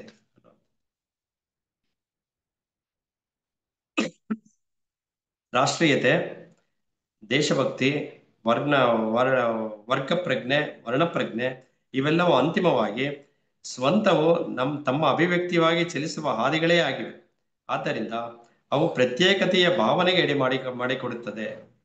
ಇದೆಲ್ಲಾನು ಅಷ್ಟೇ. ರಾಷ್ಟ್ರೀಯತೆ ಏನ್ ಹೇಳಿದ್ರು ಅದು ದೇಶಭಕ್ತಿ, ವರ್ಣಪ್ರಜ್ಞೆ ಅಂದ್ರೆ ಜಾತಿಗಳಿರ್ಬಹುದು, ವರ್ಗ ಪ್ರಜ್ಞೆ ಇದೆಲ್ಲಾನು ನಮ್ಮನ್ನ ಪ್ರತ್ಯೇಕತೆಯ ಒಂದು ಭಾವನೆಯನ್ನ ಸೃಷ್ಟಿ ಮಾಡುತ್ತೆ. ಇದೆಲ್ಲಾನು ಆ ಆರ್ಥಿಕ ಮತ್ತು ಆತ್ಮ ಸಂರಕ್ಷಕ ಕಾರಣಗಳಿಂದ ಒಟ್ಟಾಗಿ ಜೀವಿಸುತ್ತಿರುವ ವ್ಯಕ್ತಿಗಳ ಗುಂಪು ಭಯದ ಫಲವಾಗಿ ಎಲ್ಲವೂ ನನ್ನದಾಗಬೇಕು, ನನ್ನದಾಗಿಯೇ ಉಳಿಯಬೇಕು ಎಂಬ ಅಪೇಕ್ಷೆಯ ಫಲವಾಗಿ ನನ್ನ ದೇಶ ಎಂಬ ಪರಿಕಲ್ಪನೆ ಹುಟ್ಟುಕೊಳ್ಳುತ್ತದೆ. ಅಂದ್ರೆ ಯಾವಾಗ ನನ್ನದು ಅನ್ನೋದು ಹುಟ್ಕೊಳ್ಳುತ್ತೆ ಅಂತಂದ್ರೆ ಅದಕ್ಕೆ ಹಿಂದೆ ಭಯ ಅನ್ನೋದಿದೆ ಅಂತ ಅನ್ನುವಂಥದ್ದು. ಅದನ್ನ ನಾವು ಹಿಂದಿನ ಅಧ್ಯಾಯಗಳಲ್ಲೇ ಓದಿದ್ದೀವಿ. ಅಂದ್ರೆ ಇದೆಲ್ಲದಕ್ಕೂ ಕಾರಣ ಆ ಭಯ ಅನ್ನೋದಿರುತ್ತೆ. ನಾವು ಯಾವತ್ತು ಭಯವನ್ನ ಬಿಡ್ತೀವೋ, ನಿರ್ಭಯರಾಗಿ ನಾವು ಒಂದು ನಮ್ಮ ಮನಸ್ಥಿತಿಯನ್ನ ಇಟ್ಕೊಳ್ಳೋದಕ್ಕೆ ಸಾಧ್ಯ ಆಗತ್ತೋ ಅವಾಗ ಇದೆಲ್ಲ ಹೋಗ್ತಾ ಹೋಗುತ್ತೆ ಅನ್ನೋವಂಥದ್ದು. ಆ ಭಯನ ಹೇಗೆ ಹೋಗಲಾಡಿಸ್ಕೋಬೇಕು ಅನ್ನೋಂಥದ್ದಕ್ಕೆ ನಮ್ಮ ಮನಸ್ಥಿತಿ ನಾವು ಯಾವ ರೀತಿ ಅದನ್ನ ಸನ್ನದ್ಧರಾಗಿ ಇಟ್ಕೋತೀವಿ ಅನ್ನೋದ್ರ ಮೇಲೆ ಡಿಪೆಂಡ್ ಆಗುತ್ತೆ ಅನ್ನೋದು. ಗಳಿಸಬೇಕು, ಹಾಗೆ ಗಳಿಸಿದ್ದನ್ನು ಉಳಿಸಬೇಕು ಎನ್ನುವ ಹಂಬಲ. ಅಂತೆಯೇ ನಮಗಿಂತ ಹಿರಿದಾದರ ಜೊತೆಗೆ ಗುರುತಿಕೊಳ್ಳಿಸಬೇಕು ಎನ್ನುವ ಹಂಬಲ. ಇದು ಒಂಥರ ಇದು ಏನೋ ಒಂದು ನೇಮ್ ಅಂಡ್ ಫೇಮ್, ಖ್ಯಾತಿ ಬೇಕು ಅಂತ ಅಂದ್ಬಿಟ್ಟು ರಾಷ್ಟ್ರೀಯತೆ. ಈ ಹಂಬಲಗಳು ರಾಷ್ಟ್ರೀಯತೆಯ ಭಾವನೆಯನ್ನು ಹುಟ್ಟಿಸುತ್ತದೆ. ಈ ತರ ಹಂಬಲಗಳನ್ನ ಇದ್ದರೆ ಅದನ್ನ ಕಮ್ಮಿ ಮಾಡ್ಕೊಳ್ಳೋ ಪ್ರಯತ್ನ ಮಾಡಿದ್ರೆ ಅಲ್ಲಿ ರಾಷ್ಟ್ರೀಯತೆ ಅಂತ ಅನ್ನೋದು ಕಮ್ಮಿ ಆಗುತ್ತೆ. ಅಂದ್ರೆ ರಾಷ್ಟ್ರೀಯತೆಯನ್ನ ಯಾವ್ಯಾವ ರೀತಿಯಲ್ಲಿ ಕಮ್ಮಿ ಮಾಡ್ಕೋಬಹುದು ಅನ್ನೋದನ್ನ ಹೇಳ್ತಾ ಬರ್ತಾ ಇದ್ದಾರೆ ಒಂದ್ ಕಡೆ. ರಾಷ್ಟ್ರೀಯತೆಯ ನೇರ ಪರಿಣಾಮವೇ ಯುದ್ಧ. ಯುದ್ಧ ಆಗೋದಕ್ಕೆ ಏನ್ ಕಾರಣ ಅಂದ್ರೆ ನಮ್ಮಲ್ಲಿ ರಾಷ್ಟ್ರೀಯತೆ ಅನ್ನೋದು ಹೆಚ್ಚು ಇದ್ರೆ, ನಮ್ಮ ದೇಶ ಪ್ರೇಮ ಅಂತ ಅನ್ನೋದಿದ್ರೆ ಅದು ಯಾವತ್ತೂ ಕೊನೆಗೆ ಅದು ಯುದ್ಧದಲ್ಲಿ ಸಮಾಪ್ತಿ ಆಗುತ್ತೆ. ಕೊನೆಗದು ದ್ವೇಷಕ್ಕೆ ತಿರುಗಿ. ನಾವು ರಾಷ್ಟ್ರವಾದಿಗಳು ನಮ್ಮ ಸಾರ್ವಭೌಮತ್ವ ರಾಷ್ಟ್ರವನ್ನು, ನಮ್ಮ ನಂಬಿಕೆಗಳನ್ನು, ಆಸ್ತಿಪಾಸ್ತಿಗಳನ್ನು ಕಾಪಾಡಿಕೊಳ್ಳಲು ಸನ್ನದ್ಧರಾಗಿದ್ದೇವೆ. ಹೀಗೆಂದ ಮೇಲೆ ಯಾವಾಗಲೂ ಆಯುಧಗಳನ್ನು ಹಿಡಿದುಕೊಂಡು ಎದ್ದರಾಗಿರುವುದು ಅನಿವಾರ್ಯ. ನೋಡಿ ಇಲ್ಲೇನಾಗುತ್ತೆ, ಇಲ್ಲಿ ಮತ್ತೆ ಕ್ರೌರ್ಯ ಬಂತು. ನಾವು ಕಾಪಾಡ್ಕೊಳ್ಬೇಕು ನಮ್ಮ ದೇಶ, ನಮ್ಮ ಜಾಗ, ನಮ್ಮ ಇದನ್ನ ಕಾಪಾಡ್ಕೋಬೇಕು ಅಂತಂದ್ರೆ ಅದಕ್ಕೆ ಒಂದು ನಾವು ಯುದ್ಧಕ್ಕೆ ಸನ್ನದ್ಧರಾಗಿ ಯಾವಾಗಲೂ ನಿಂತಿರ್ಬೇಕು. ನಮಗೆ ಆಸ್ತಿ ಮತ್ತು ಐಡಿಯಾಗಳು ಮನುಷ್ಯ ಜೀವಕ್ಕಿಂತ ಮುಖ್ಯವಾಗಿ ಬಿಟ್ಟಿದೆ. ಯಾಕೆಂದ್ರೆ ಯುದ್ಧ ಮುಂದೆ ಆದಾಗ ಮನುಷ್ಯನ ಕೊಲ್ಲೋದು. ಅದ್ರ ಉದ್ದೇಶ ಏನು? ನಾವು ದೇಶವನ್ನು ಉಳಿಸ್ಕೋಬೇಕು, ಆಸ್ತಿ ಉಳಿಸ್ಕೋಬೇಕು, ಆಸ್ತಿ ಪಾಸ್ತಿಗಳು ಅದೇ ಮುಖ್ಯವಾಗ್ಬಿಡುತ್ತಲ್ಲಿ. ಆದ್ದರಿಂದಲೇ ನಮ್ಮ ಮತ್ತು ಇತರರ ನಡುವೆ ಯಾವಾಗಲೂ ದ್ವೇಷವೇ, ಯಾವಾಗಲೂ ಹಿಂಸೆಯೇ. ನಮ್ಮ ನಾಡಿನ ಸಾರ್ವಭೌಮತೆ ಹೆಸರಿನಲ್ಲಿ ನಮ್ಮ ಮಕ್ಕಳನ್ನೇ ನಾಶ ಮಾಡುತ್ತಿದ್ದೇವೆ. ನಮ್ಮ ಜನರೇಷನ್ ಮುಂದನ್ನ ಮಿಲಿಟರಿ, ಯುದ್ಧ, ಎಜುಕೇಶನ್ ಮುಂದುವರೆದ ಭಾಗವಾಗಿ ಅದನ್ನೆಲ್ಲ ನಾವು ಮಾಡ್ತಾ ಇದೀವಿ. ಅದನ್ನೆಲ್ಲ ಯುದ್ಧದಿಂದಾಗಿ ಎಲ್ಲ ನಾಶ ಆಗ್ತಾ ಇದೆ ಎಲ್ಲನೂ. ಅಲ್ಲಿ ಮಾನವೀಯತೆ ಅಂತ ಅನ್ನೋದು ಏನು ಉಳಿತು ಅನ್ನುವಂಥದ್ದು. ಇಂದು ಇರುವ ಸಾಮಾಜಿಕ ಸಂಘಟನೆಗಳು ವಿಶ್ವ ಮೈತ್ರಿಯ ನೆಲೆಯಲ್ಲಿ ವಿಕಾಸವಾಗಲಾರವು. ಏಕೆಂದರೆ ಇವುಗಳೇ ಸರಿಯಾಗಿಲ್ಲ. ರಾಷ್ಟ್ರೀಯ ಸಾರ್ವಭೌಮತೆಯನ್ನು ಎತ್ತಿ ಹಿಡಿದು ಗುಂಪಿನ ಮಹತ್ವವನ್ನು ಒತ್ತಿ ಹೇಳುವ ಪಾರ್ಲಿಮೆಂಟ್ಗಳಾಗಲಿ, ಶಿಕ್ಷಣ ವ್ಯವಸ್ಥೆಗಳಾಗಲಿ ಎಂದೆಂದಿಗೂ ಯುದ್ಧಕ್ಕೆ ಅಂತ್ಯವನ್ನು ತರಲಾರವು. ಆಳುವವರು ಮತ್ತು ಆಳಿಸಿಕೊಂಡವರ ಸಮೂಹಗಳನ್ನು ಪಡೆದಿರುವ ಪ್ರತಿಯೊಂದು ಜನಸಮುದಾಯವೂ ಯುದ್ಧ ಕಾರಣ ಆಗಬಹುದು. ಮನುಷ್ಯ ಮತ್ತು ಮನುಷ್ಯರ ನಡುವಿನ ಇಂದಿನ ಸಂಬಂಧಗಳನ್ನು ನಾವು ಅಮೂಲಾಗ್ರವಾಗಿ ಬದಲಾಯಿಸಬೇಕು. ಅಲ್ಲಿಯ ತನಕ ನಮಗೆ ಉಳಿಗಾಲವಿಲ್ಲ. ಅಂದ್ರೆ ಇಡೀ ಒಂದು ವ್ಯವಸ್ಥೆನೇ ಬದಲಾದ್ರೆ ಮಾತ್ರನೇ ಅದು ಒಂದು ಸರಿಯಾದಂತ ಒಂದು ವಿಶ್ವಶಾಂತಿಗೆ ನಾಂದಿ ಆಡುವಂಥದ್ದು. ಈ ಬೃಹತ್ ಕೈಗಾರಿಕೆಗಳ ಲೋಕವು ನಮ್ಮನ್ನು ಸಂಪೂರ್ಣ ಗೊಂದಲದ ಕಡೆಗೆ ತಳ್ಳಿಕೊಂಡು ಹೋಗುತ್ತದೆ. ಕಂಪ್ಲೀಟ್ ಮೆಟೀರಿಯಲಿಸ್ಟಿಕ್ ವರ್ಲ್ಡ್ ಇವತ್ತಿನ ದಿನ ಅದು ನಮ್ಮನ್ನ ಗೊಂದಲಕ್ಕೆ ಈಡು ಮಾಡ್ತಾ ಇದೆ. ಅಂದ್ರೆ ಪೂರ್ತಿಯಾಗಿ ಹೆಚ್ಚಾಗಿ ನಾವು ಪ್ರಾಪಂಚಿಕತೆಯಲ್ಲಿ ತೊಡಗಿದ್ದೇವೆ. ನಮ್ಮ ಒಳಗೆ ನೋಡ್ಕೊಳ್ಳೋದಕ್ಕೆ ನಮಗೆ ಸಮಯ ಇಲ್ಲ ಅನ್ನುವಂಥ ದೃಷ್ಟಿಕೋನ ಇಲ್ಲಿ ಬರ್ತಾ ಇದೆ. ನಾವು ಬಹು ಮೇಧಾವಿಗಳಾದ ಇಂಜಿನಿಯರ್ಗಳು, ವಿಜ್ಞಾನಿಗಳು, ಆಡಳಿತಗಾರರು ಹಾಗೂ ಕೆಲಸಗಾರರನ್ನು ರೂಪಿಸುವ ಶಿಕ್ಷಣ ನೀಡಬಹುದು. ಆ ಶಿಕ್ಷಣದಿಂದ ಇವತ್ತಿಂದ ಅದೆಲ್ಲ ಸಾಧ್ಯ ಆಗ್ತಾ ಇದೆ. ಇಂಜಿನಿಯರ್ಗಳು ಎಲ್ಲ ಒಂದು ತಾಂತ್ರಿಕತೆ ಮುಂದುವರಿಯೋದು ಎಲ್ಲ ಆಗ್ತಾ ಇದೆ ಎಲ್ಲನು. ಆದರೆ ಅಷ್ಟರಿಂದಲೇ ಶೋಷಕರು ಮತ್ತು ಶೋಷಿತರನ್ನು ಒಟ್ಟಿಗೆ ತರಲು ಸಾಧ್ಯವಿಲ್ಲ. ನಮ್ಮ ಇಂದಿನ ಶಿಕ್ಷಣ ವ್ಯವಸ್ಥೆಯು ಮನುಷ್ಯರ ನಡುವೆ ದ್ವೇಷವನ್ನು ಮೂಡಿಸುವ ಹಲವು ಕಾರಣಗಳನ್ನು ಪೋಷಿಸುತ್ತಿದೆ. ಅದರಲ್ಲಿ ಕಮ್ಮಿ ಮಾಡುವಂತ ಯಾವುದೇ ಒಂದು ಸೂಚನೆಗಳು ಕಾಣ್ತಾ ಇಲ್ಲ. ಅಂದ್ರೆ ಒಬ್ಬರಿಂದ ಇನ್ನೊಬ್ಬರಲ್ಲಿ ದ್ವೇಷ ಹುಟ್ಟತಾ ಇರುವಂಥದ್ದು. ಆ ಶಿಕ್ಷಣ ವ್ಯವಸ್ಥೆಯಲ್ಲಿ ಮುಖ್ಯವಾಗಿ ಆಗ್ಬೇಕಾಗಿರೋದು ಅದು. ದ್ವೇಷವನ್ನು ಹೋಗ್ಲಾಡಿಸ್ಬೇಕಾಗಿದೆ. ಆದ್ರೆ ಅದಾಗ್ತಾ ಇಲ್ಲ. ಕೇವಲ ತಾಂತ್ರಿಕತೆಯಲ್ಲಿ ಮಾತ್ರ ಮುಂದುವರಿತಾ ಇದೆ, ಪ್ರಾಪಂಚಿಕತೆ ಮಾತ್ರ ಮುಂದುವರಿತಾ ಇದೆ ಅಷ್ಟೇನೆ. ಮಾನವತೆಗೆ ಬೆಲೆ ಇಲ್ಲ ಇಲ್ಲಿ ಶಿಕ್ಷಣದಲ್ಲಿ. ಸಂಘಟಿತವಾದ ಧರ್ಮಗಳೂ ಹಾಗೆಯೇ. ಧರ್ಮಗಳೇನ್ ಮಾಡ್ತಾ ಇದೆ ಅಂತ, ಅವುಗಳಿಗೆ ಆಧ್ಯಾತ್ಮಿಕವಾದ ಮತ್ತು ಹಲವು ಕಾಲದಿಂದ ಬಂದ ಅಧಿಕಾರವಿದೆ. ಆದರೆ ಅವು ಕೂಡ ಮನುಷ್ಯನಿಗೆ ಶಾಂತಿಯನ್ನು ನೀಡಲಾರವು. ಏಕೆಂದರೆ ಏಕೆಂದರೆ ಅವು ನಮ್ಮ ಅಜ್ಞಾನ, ಭಯ, ಭ್ರಮೆ, ಅಹಂಕಾರಗಳ ಫಲಿತಗಳೇ ಆಗಿವೆ. ಅಂದ್ರೆ ಒಂದು ಧರ್ಮಗಳು, ಮತಗಳು ಯಾವ್ದ್ರಿಂದ ಸೃಷ್ಟಿಯಾಗಿದೆ ಅಂತಂದ್ರೆ ಅದ್ರ ಹಿಂದೆ ಏನಿದೆ ಅಂತಂದ್ರೆ ನಮ್ಮ ಅಜ್ಞಾನ ಇದೆ. ಯಾಕೆಂದ್ರೆ ಅಲ್ಲಿ ನಂಬಿಕೆ, ಮೂಢನಂಬಿಕೆಗಳು ಹೆಚ್ಚು ಸೇರ್ಕೊಳ್ಳುತ್ತೆ. ಮತ್ತೆ ಭಯ ಇದೆ, ಯಾಕೆಂದ್ರೆ ನಾವು ಚೌಕಟ್ಟಿಂದ ಹೊರಗಡೆ ಹೋದ್ರೆ ಏನಾಗ್ತೀವೋ ಅಂತ ಅನ್ನೋದಿದೆ. ಭ್ರಮೆ ಅಂತ ಅನ್ನೋದಿದೆ, ನಾವು ಇಲ್ಲಿದ್ದನ್ನೆಲ್ಲ ಊಹೆ ಮಾಡ್ಕೊಳ್ಳುವಂಥದ್ದು ಇವೆಲ್ಲ ಇದೆ. ಅಂದ್ರೆ ಇದೆಲ್ಲ ಪರಿಣಾಮವಾಗಿ ಅದೆಲ್ಲ ಉಟ್ಕೊಂಡಿದೆ ನಮ್ಮಲ್ಲಿ. ಇವೆಲ್ಲ ಮನುಷ್ಯನ ಮೂಲ ಸ್ವಭಾವಗಳು. ಇಲ್ಲಿ ನಾವು ಯೋಚನೆ ಮಾಡಿದ್ರೆ ಅಜ್ಞಾನ, ಭಯ, ಭ್ರಮೆ, ಅಹಂಕಾರಗಳು ಇದ್ರ ಬಗ್ಗೆ ನಾವು ಯೋಚನೆ ಮಾಡಿ ನಮ್ಮ ಅಂತಸತ್ವಗಳನ್ನ ಬಲಪಡಿಸ್ಕೊಳ್ಳೋದಕ್ಕೆ ಸಾಧ್ಯ ಆದ್ರೆ, ಅವನ್ನೆಲ್ಲ ಹೋಗಲಾಡಿಸ್ಕೊಂಡು ಅವಾಗ ವ್ಯವಸ್ಥೆಗಳಲ್ಲಿ ತಾನಾಗಿಯೇ ಬದಲಾವಣೆಗಳಾಗಕ್ಕೆ ಸಾಧ್ಯ ಆಗುತ್ತೆ. ಅಂದ್ರೆ ಈ ವ್ಯವಸ್ಥೆಗಳು, ಈ ಪ್ರಾಪಂಚಿಕತೆ ಎಲ್ಲ ಇರೋದಕ್ಕೆ ಕಾರಣ ಏನಪ್ಪಾ ಅಂತಂದ್ರೆ ಮನುಷ್ಯನ ಮೂಲ ಸ್ವಭಾವಗಳೇ, ಮೂಲ ನಕಾರಾತ್ಮಕ ಸ್ವಭಾವಗಳೇ. ಆ ಸ್ವಭಾವಗಳು ಅವನಲ್ಲಿ ಒಂಥರ ಪರ್ಮನೆಂಟ್ ಆಗಿ ಕೂತ್ಕೊಂಡ್ಬಿಟ್ಟಿದೆ. ಅದನ್ನ ಹೊರಗಡೆ ತೆಗಿಯಕ್ ಆಗ್ತಾ ಇಲ್ಲ. ಅದನ್ನ ಶಿಕ್ಷಣದ ಮೂಲಕ ಇಂದಿನ ಮಕ್ಕಳಲ್ಲಿ ಇಲ್ಲದೇ ಇರೋ ಹಾಗೆ ಮಾಡೋದಕ್ಕೆ ಸಾಧ್ಯ ಆದ್ರೆ ಮುಂದಿನ ಒಂದು ಯುವ ಜನಾಂಗ ಇದರಿಂದ ಹೊರತಾಗಿ ಬದುಕೋದಕ್ಕೆ ಸಾಧ್ಯ ಆಗುತ್ತೆ ಅನ್ನುವಂಥದ್ದು ಇಲ್ಲಿ ಅವರ ಒಂದು ವಿಚಾರ ಬರ್ತಾ ಇದೆ. ನಮಗೆ ಇಲ್ಲಿ ಈ ಲೋಕದಲ್ಲಿ ಅಥವಾ ಆ ಲೋಕದಲ್ಲಿ ಸುರಕ್ಷಿತವಾಗಿರಬೇಕು ಎಂಬ ಅದಮ್ಯ ಹಂಬಲ, ಈ ಒಂದು ಸುರಕ್ಷತೆ ಇದೇನು, ಮತ್ತೆ ಇದು ಭಯ. ಸುರಕ್ಷತೆ ಬೇಕಲ್ಲ ನಮ್ಗೆ, ಭಯ. ಇದರಿಂದ ಇರೋದು ಭಯನೇ, ಸುರಕ್ಷತೆಯಿಂದ ಇರುವಂಥದ್ದು ಭಯ.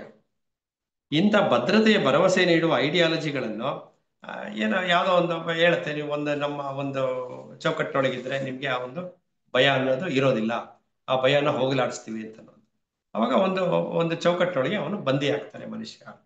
ಮನುಷ್ಯ ಬಂದಿ ಆಗಲ್ಲ, ಮನುಷ್ಯನ ಮನಸ್ಸು ಬಂದಿ ಆಗ್ಬಿಡುತ್ತೆ.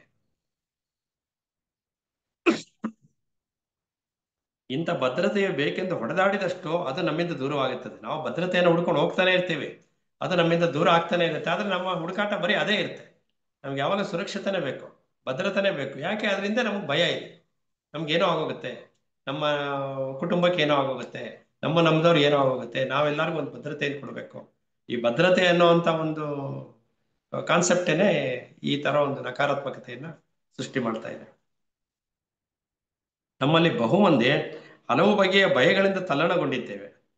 ನಮಗೆ ನಾವು ಸುರಕ್ಷಿತವಾಗಿ ಇರಬೇಕೆನ್ನುವ ಗೀಳು, ಅದೊಂಥರ ಗೀಳಾಗ್ಬಿಟ್ಟಿದೆ ಅಂತ. ನಾನು ಸುರಕ್ಷಿತವಾಗಿ ಇರೋವಂಥದ್ದು ಅಂತ ಅಂದ್ರೆ ಸುರಕ್ಷತೆ ಅನ್ನೋದಕ್ಕಿಂತ ಅಂದ್ರೂ ಅನ್ನೆಸೆಸರಿ ಭಯ ಪಡುತ್ತೆ.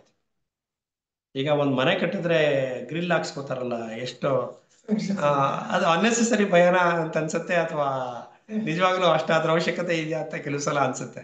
ಇಷ್ಟು ಬೇಕಿತ್ತಾ? ಮನೆಗೆ ಮೇನ್ ಡೋರ್ ಇರುತ್ತೆ, ಅದಕ್ಕೊಂದು ದಪ್ಪದೊಂದು ಬೀಗ ಇರುತ್ತೆ, ಎಲ್ಲ ಇರುತ್ತೆ, ಸೇಫ್ಟಿ ಇರುತ್ತೆ. ಆದ್ರೂ ಅದಕ್ಕೆ ಇನ್ನೊಂದು ಬೇರೆ ಒಂದು ಗ್ರಿಲ್ ಡೋರು. ಅಂದ್ರೆ ಈ ಸುರಕ್ಷತೆ ಅಂತ ಅನ್ನುವಂಥದ್ದು ಮನುಷ್ಯನಲ್ಲಿ ಯಾವ ತರ ಕೂತ್ಕೊಂಡಿದೆ ಅಂತ ಅನ್ನೋದು. ಅಂದ್ರೆ ಒಂದು ಇದ್ರೆ ಸಾಲಲ್ಲ, ಇನ್ನೊಂದ್ ಬೇಕು. ಅಂದ್ರೆ ಎಷ್ಟು ನಾವು ಭದ್ರತೆಯನ್ನ ಒದಗಿಸ್ಕೊಂಡ್ರೆ ಅಷ್ಟು ನಮ್ಮಲ್ಲಿ ಸುರಕ್ಷತಾ ಭಾವನೆ ಜಾಸ್ತಿ ಆಗ್ತಾ ಹೋಗುತ್ತೆ. ಆ ಸುರಕ್ಷತಾ ಭಾವನೆ ಜಾಸ್ತಿ ಆಗೋದ್ರ ಮೂಲಕ ನಮ್ಮಲ್ಲಿರೋ ಭಯವನ್ನ ಹೋಗಲಾಡಿಸ್ಕೋಬಹುದು ಅನ್ನೋವಂಥದ್ದು ಮನುಷ್ಯನ ಒಂದು ಇದು ಭಾವನೆ. ಅಂದ್ರೆ ಭಯವನ್ನ ಸುರಕ್ಷತೆ ಮೂಲಕ ಹೋಗಲಾಡಿಸೋ ಪ್ರಯತ್ನ ಮಾಡ್ತಾ ಇದ್ದಾರೆ. ಆದ್ರೆ ಇವ್ರು ಹೇಳೋದು ಸುರಕ್ಷತೆಯನ್ನ ಅದನ್ನು ಬಿಟ್ಟು ಭಯ ಅನ್ನೋದು ನಕಾರಾತ್ಮಕ ಸ್ವಭಾವ. ಅದು ನೀವು ಎಷ್ಟು ಸುರಕ್ಷತೆ ಮಾಡ್ಕೊಂಡ್ರು ನಿಮ್ಮಲ್ಲಿ ಭಯ ಅನ್ನೋದು ಹೋಗೋದೇ ಇಲ್ಲ. ಭಯ ಅನ್ನೋದನ್ನ ನೀವು ನಿಮ್ಮೊಳಗೆ ನೀವು ನೋಡ್ಕೊಳ್ಳೋದ್ರ ಮೂಲಕ ಭಯವನ್ನ ಹೋಗಲಾಡಿಸೋ ಪ್ರಯತ್ನ ಮಾಡಿ. ಅಂದ್ರೆ ನೀವು ಭಯವನ್ನ ಹೋಗಲಾಡಿಸೋ ಪ್ರಯತ್ನಕ್ಕೆ ಯಾವ ದಾರಿಲಿ ಹೋಗ್ತಾ ಇದ್ರೋ ಆ ದಾರಿ ಸರಿ ಇಲ್ಲ, ಆ ಪಥವನ್ನ ಬದಲು ಮಾಡ್ಕೊಳ್ಳಿ ಅನ್ನೋದನ್ನ ಇಲ್ಲಿ ತೋರಿಸ್ಕೊಡ್ತಾ ಇದ್ದಾರೆ. ಆ ಪಥ ಯಾವುದು ಅಂತ ಅನ್ನೋದು. ಆದರೆ ಶಿಕ್ಷಣದಲ್ಲಿ ನಿಜವಾಗಿಯೂ ಮಿಲಿಟರಿ ತರಬೇತಿಗೆ ಸ್ಥಾನವಿದೆಯೇನೋ? ನಮ್ಮ ಮಕ್ಕಳು ಯಾವ ರೀತಿಯ ಮನುಷ್ಯರಾಗಬೇಕು ಎಂಬ ಅಪೇಕ್ಷೆ, ಇದು ಮುಖ್ಯ ಪ್ರಶ್ನೆ. ಅವರು ಬಹಳ ಸಮರ್ಥವಾದ ಕೊಲೆಪಾತಕರಾಗಬೇಕೆಂದು ನಾವು ಬಯಸುವುದಾದರೆ ಆಗ ಮಿಲಿಟರಿಯ ತರಬೇತಿ ಅಗತ್ಯ. ಅದೇ ಶಿಕ್ಷಣದಲ್ಲಿ ಮಿಲಿಟರಿಯ ಅವಶ್ಯಕತೆ ಇದೆಯಾ? ಮಿಲಿಟರಿ ಅಂತ ಮತ್ತೆ ಭದ್ರತೆಗೆ ಬಂದ್ಬಿಡುತ್ತೆ, ಭದ್ರತೆಯ ಒಳಗಡೆಗೆ ಬಂದ್ಬಿಡುತ್ತೆ. ಅಂದ್ರೆ ಆ ಮಿಲಿಟರಿ ಉದ್ದೇಶ ಏನಾಗುತ್ತೆ ಅಂತಂದ್ರೆ ಇಲ್ಲಿ ನೋಡಿ, ನಮ್ಮ ಸಮರ್ಥವಾದ ಕೊಲೆಪಾತಕರಾಗ್ತಾರಂತವ್ರು. ಯಾಕೆಂದ್ರೆ ಅವ್ರ ಮುಂದೆ ಯುದ್ಧಕ್ಕೆ ಬಂದಿಲ್ತಾನೆ, ಸಮರ್ಥವಾಗಿ ಎಲ್ಲರೂ ಕೊಲಕ್ಕೆ ಶುರು ಮಾಡ್ತಾರೆ, ಮತ್ತೆ ದ್ವೇಷ ಎಲ್ಲ ಹರಡ್ತಾರೆ ಹೆಚ್ಚಾಗಿ. ಅಂತ ಒಂದು ಸಂದರ್ಭದಲ್ಲಿ ಇದ್ರ ಅಗತ್ಯ ಇದೆ, ಮಿಲಿಟರಿ ಅಗತ್ಯ ಇದೆ. ಅವರನ್ನು ಶಿಸ್ತಿಗೆ ಒಳಪಡಿಸಿ ಅವರ ಮನಸ್ಸುಗಳನ್ನು ಅತಿ ವಿಧೇಯತೆಗೆ ಒಗ್ಗಿಸಿ ಅವರ ಒಟ್ಟು ಸಮಾಜದ ಬಗ್ಗೆ ಕೊಂಚವೂ ಕಾಳಜಿ ಇಲ್ಲದ ರಾಷ್ಟ್ರಭಕ್ತರಾಗಿ ತಯಾರು ಮಾಡಬೇಕೆಂದು ಬಯಸುವುದಾದರೆ ಆಗಲಂತೂ ಮಿಲಿಟರಿ ತರಬೇತಿಯು ಖಂಡಿತವಾಗಿಯೂ ಒಳ್ಳೆಯ ದಾರಿ. ಅಂದ್ರೆ ಇಲ್ಲಿ ಸಾಮಾಜಿಕ ಕಾಳಜಿಗಿಂತಲೂ ಬೇರೆ ರೀತಿಯಲ್ಲಿ ಅವರ ಮನಸ್ಥಿತಿ ಬೆಳೆಯುತ್ತೆ ಅಂತ ಹೇಳ್ತಾ ಇದ್ದಾರೆ. ಅವರಲ್ಲಿ ನಿಜವಾಗಿ ಸಾಮಾಜಿಕ ಕಾಳಜಿ ಬೆಳೆದಿರಲ್ಲ, ಬೇರೆ ಒಂದು ಮಿಲಿಟರಿ ಒಂದು ಮನಸ್ಥಿತಿ ಅವರಲ್ಲಿ ಬೆಳೀತಾ ಹೋಗುತ್ತೆ ಅನ್ನೋಂಥದ್ದು.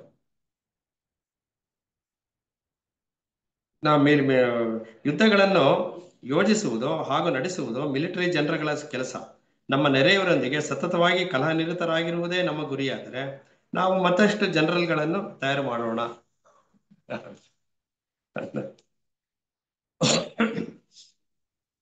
ನಮ್ಮೊಳಗೆ ಹಾಗೂ ಇತರರೊಂದಿಗೆ ಕೊನೆ ಮೊದಲಿಲ್ಲದ ಹೋರಾಟವನ್ನು ನಡೆಸಲೆಂದೇ ನಾವು ಬದುಕಿರುವುದಾದರೆ, ರಕ್ತಪಾತ ಸರ್ವನಾಶಗಳನ್ನು ಶಾಶ್ವತಗೊಳಿಸುವುದೇ ನಮ್ಮ ಹಂಬಲವಾದರೆ, ಆಗ ಇನ್ನಷ್ಟು ಸೈನಿಕರು, ರಾಜಕಾರಣಿಗಳು, ಶತ್ರುತ್ವ ಬೇಕೇ ಬೇಕು. ನೋಡಿ, ನಮ್ಮ ಹಂಬಲಗಳು ಏನಾಗಿದ್ರೆ ನಾವೇನ್ ಮಾಡ್ತಿದೀವಿ. ಈಗ ನಾವೇನ್ ಮಾಡ್ತಿದೀವೋ ಅದ್ರ ಹಿಂದೆ ನಮ್ಮ ಹಂಬಲ ಅದೇ ಆಗಿದೆ. ಈಗ ನಾವ್ ಇದೇ ಮಾಡ್ತಾ ಇದೀವಿ ಅಂತ ಹೇಳ್ತಾರೆ. ಈ ನಮ್ಮ ಹಂಬಲ ಇದೇ ಆಗಿದೆ ಅಂದ್ರೆ ನಮ್ಮ ಗುರಿ ಅದೇ ಆಗಿದೆ. ಅಲ್ಲಿಗೆ ನಮ್ಮ ಒಂದು ಸಾಮಾಜಿಕ ಕಳಕಳಿ ಏನಾಯ್ತು, ನಮ್ಮ ಮಾನವತೆ ಅಂತ ಅನ್ನೋದು ಏನಾಯ್ತು, ಅಲ್ಲಿಗೆ ಅದೆಲ್ಲ ಮುಚ್ಚೆ ಹೋಯ್ತಲ್ಲ ಅದು ಅನ್ನೋದು. ನಿರ್ದಿಷ್ಟ ವರ್ಗ ಅಥವಾ ಜನಾಂಗವು ಇನ್ನೊಂದಕ್ಕಿಂತ ಉತ್ತಮವೆಂಬ ನಂಬಿಕೆಯು ದ್ವೇಷ ಹಾಗೂ ಕಲಹಗಳ ಮುಖ್ಯ ಕಾರಣಗಳಲ್ಲಿ ಒಂದು. ಮಗುವಿಗೆ ವರ್ಗವೂ ಗೊತ್ತಿಲ್ಲ, ಜನಾಂಗವೂ ಗೊತ್ತಿಲ್ಲ. ಮನೆಯ ಪರಿಸರ, ಶಾಲೆಯ ಪರಿಸರ, ಕೆಲವು ಸಲ ಅವೆರಡು ಸೇರಿ ಮನಸ್ಸಿನಲ್ಲಿ ಭಿನ್ನತೆಯ ಬೀಜವನ್ನು ಬಿತ್ತುತ್ತದೆ. ಅದರ ಪಾಡಿಗೆ ಅದನ್ನು ಬಿಟ್ಟರೆ ತನ್ನ ಆಟದ ಸಂಗಾತಿ ಯಾರಾದರೂ ಆಗಲಿ ಮಗು ತಲೆ ಕೆಡಿಸಿಕೊಳ್ಳುವುದೇ ಇಲ್ಲ. ಆದರೆ ಸಮಗ್ರ ಸಾಮಾಜಿಕ ರಚನೆಯೇ ಈ ಮಗುವಿನ ಮೆದುಳಿನ ಮೇಲೆ ಸತತವಾಗಿ ದಾಳಿ ಮಾಡುತ್ತದೆ, ಅದನ್ನು ರೂಪಿಸುತ್ತದೆ, ಕೆಡಿಸುತ್ತದೆ. ಅಂದ್ರೆ ಶಿಕ್ಷಣಕ್ಕೆ, ಮಗುವಿಗೆ ಶಿಕ್ಷಣದಲ್ಲಿ ಎಲ್ಲಿ ತೊಡಕಾಗ್ತಿದೆ ಅಂತಂದ್ರೆ ಇವತ್ತಿನ ಸಾಮಾಜಿಕ ರಚನೆಯಲ್ಲೇ ತೊಡಕಾಗ್ತಾ ಇದೆ. ಶಿಕ್ಷಣದಲ್ಲಿ ಸರಿ ಮಾಡೋದು ಒಂದು, ಶಾಲೆಗಳಲ್ಲಿ ಶಿಕ್ಷಣ ಸರಿ ಮಾಡ್ಬೇಕು ಅನ್ನೋದೊಂದು, ತಂದೆ ತಾಯಿಗಳು ಹೇಳ್ಬೇಕು ಅನ್ನೋದೊಂದು. ಅದಕ್ಕಿನ್ನ ಹೊರತಾಗಿ ಏನು ಪರಿಸರ ಅಂತ ಇದೆಯೋ, ಸಮಾಜ ಅಂತ ಏನಿದೆಯೋ ಅದು ಮಗುವಿನ ಮೇಲೆ ಹೆಚ್ಚು ಪರಿಣಾಮ ಬೀರ್ತಾ ಇದೆ. ಅದು ಸರಿ ಹೋಗ್ಬೇಕಾಗಿದೆ ಇಲ್ಲಿ ಅನ್ನುವಂಥದ್ದು. ಮನುಷ್ಯರ ನಡುವೆ ಭೇದ ಭಾವ ಮಾಡಲು ಯಾವ ಯಾವ ನಿಜವಾದ ಆಧಾರ ತಾನೇ ಇರಲು ಸಾಧ್ಯ. ಅಂಗರಚನೆ ಮತ್ತು ಬಣ್ಣಗಳಲ್ಲಿ ನಮ್ಮ ದೇಹಗಳ ನಡುವೆ ವ್ಯತ್ಯಾಸ ಇರಬಹುದು, ಮುಖಲಕ್ಷಣಗಳು ಬೇರೆ ಬೇರೆ ಇರಬಹುದು. ಆದರೆ ಇವೆಲ್ಲದರ ಬಗೆಗೆ ಚರ್ಮದ ಚಾಪೆಯೊಳಗೆ ನಾವೆಲ್ಲರೂ ಬಹಳ ಸಮಾನರು.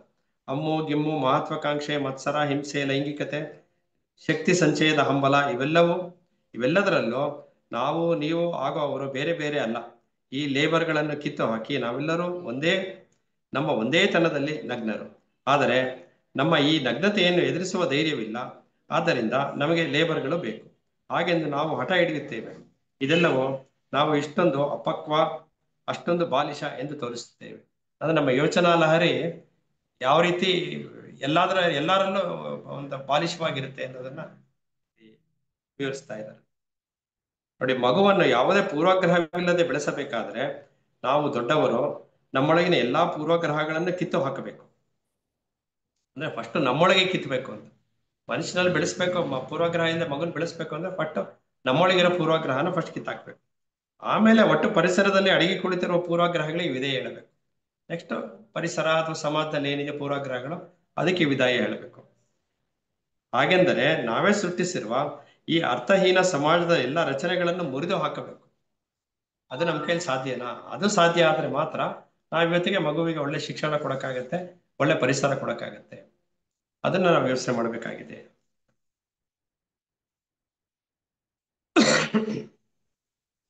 ಮಗುವನ್ನು ಸರಿಯಾಗಿ ಸೂಕ್ಷ್ಮ ಸಂವೇದಿಯಾಗಿ ಬೆಳೆಸಬೇಕು. ಸೂಕ್ಷ್ಮ ಸಂವೇದಿಯಾಗಿ ಬೆಳೆಸಬೇಕು ಅಂದ್ರೆ ಇವಾಗ ನಾವೇನೇ ಹಿಂದಿನ ಪ್ಯಾರಾಗ್ರಾಫ್ ಅಲ್ಲಿ ಓದೋ ಅದೆಲ್ಲ ಆಗ್ಲೇಬೇಕಾಗಿದೆ. ಅದೆಲ್ಲ ಇಲ್ಲ ಅಂದ್ರೆ ಆ ಸೂಕ್ಷ್ಮತೆ ಅನ್ನೋದು ಬರೋದೇ ಇಲ್ಲ ಅಲ್ಲಿ.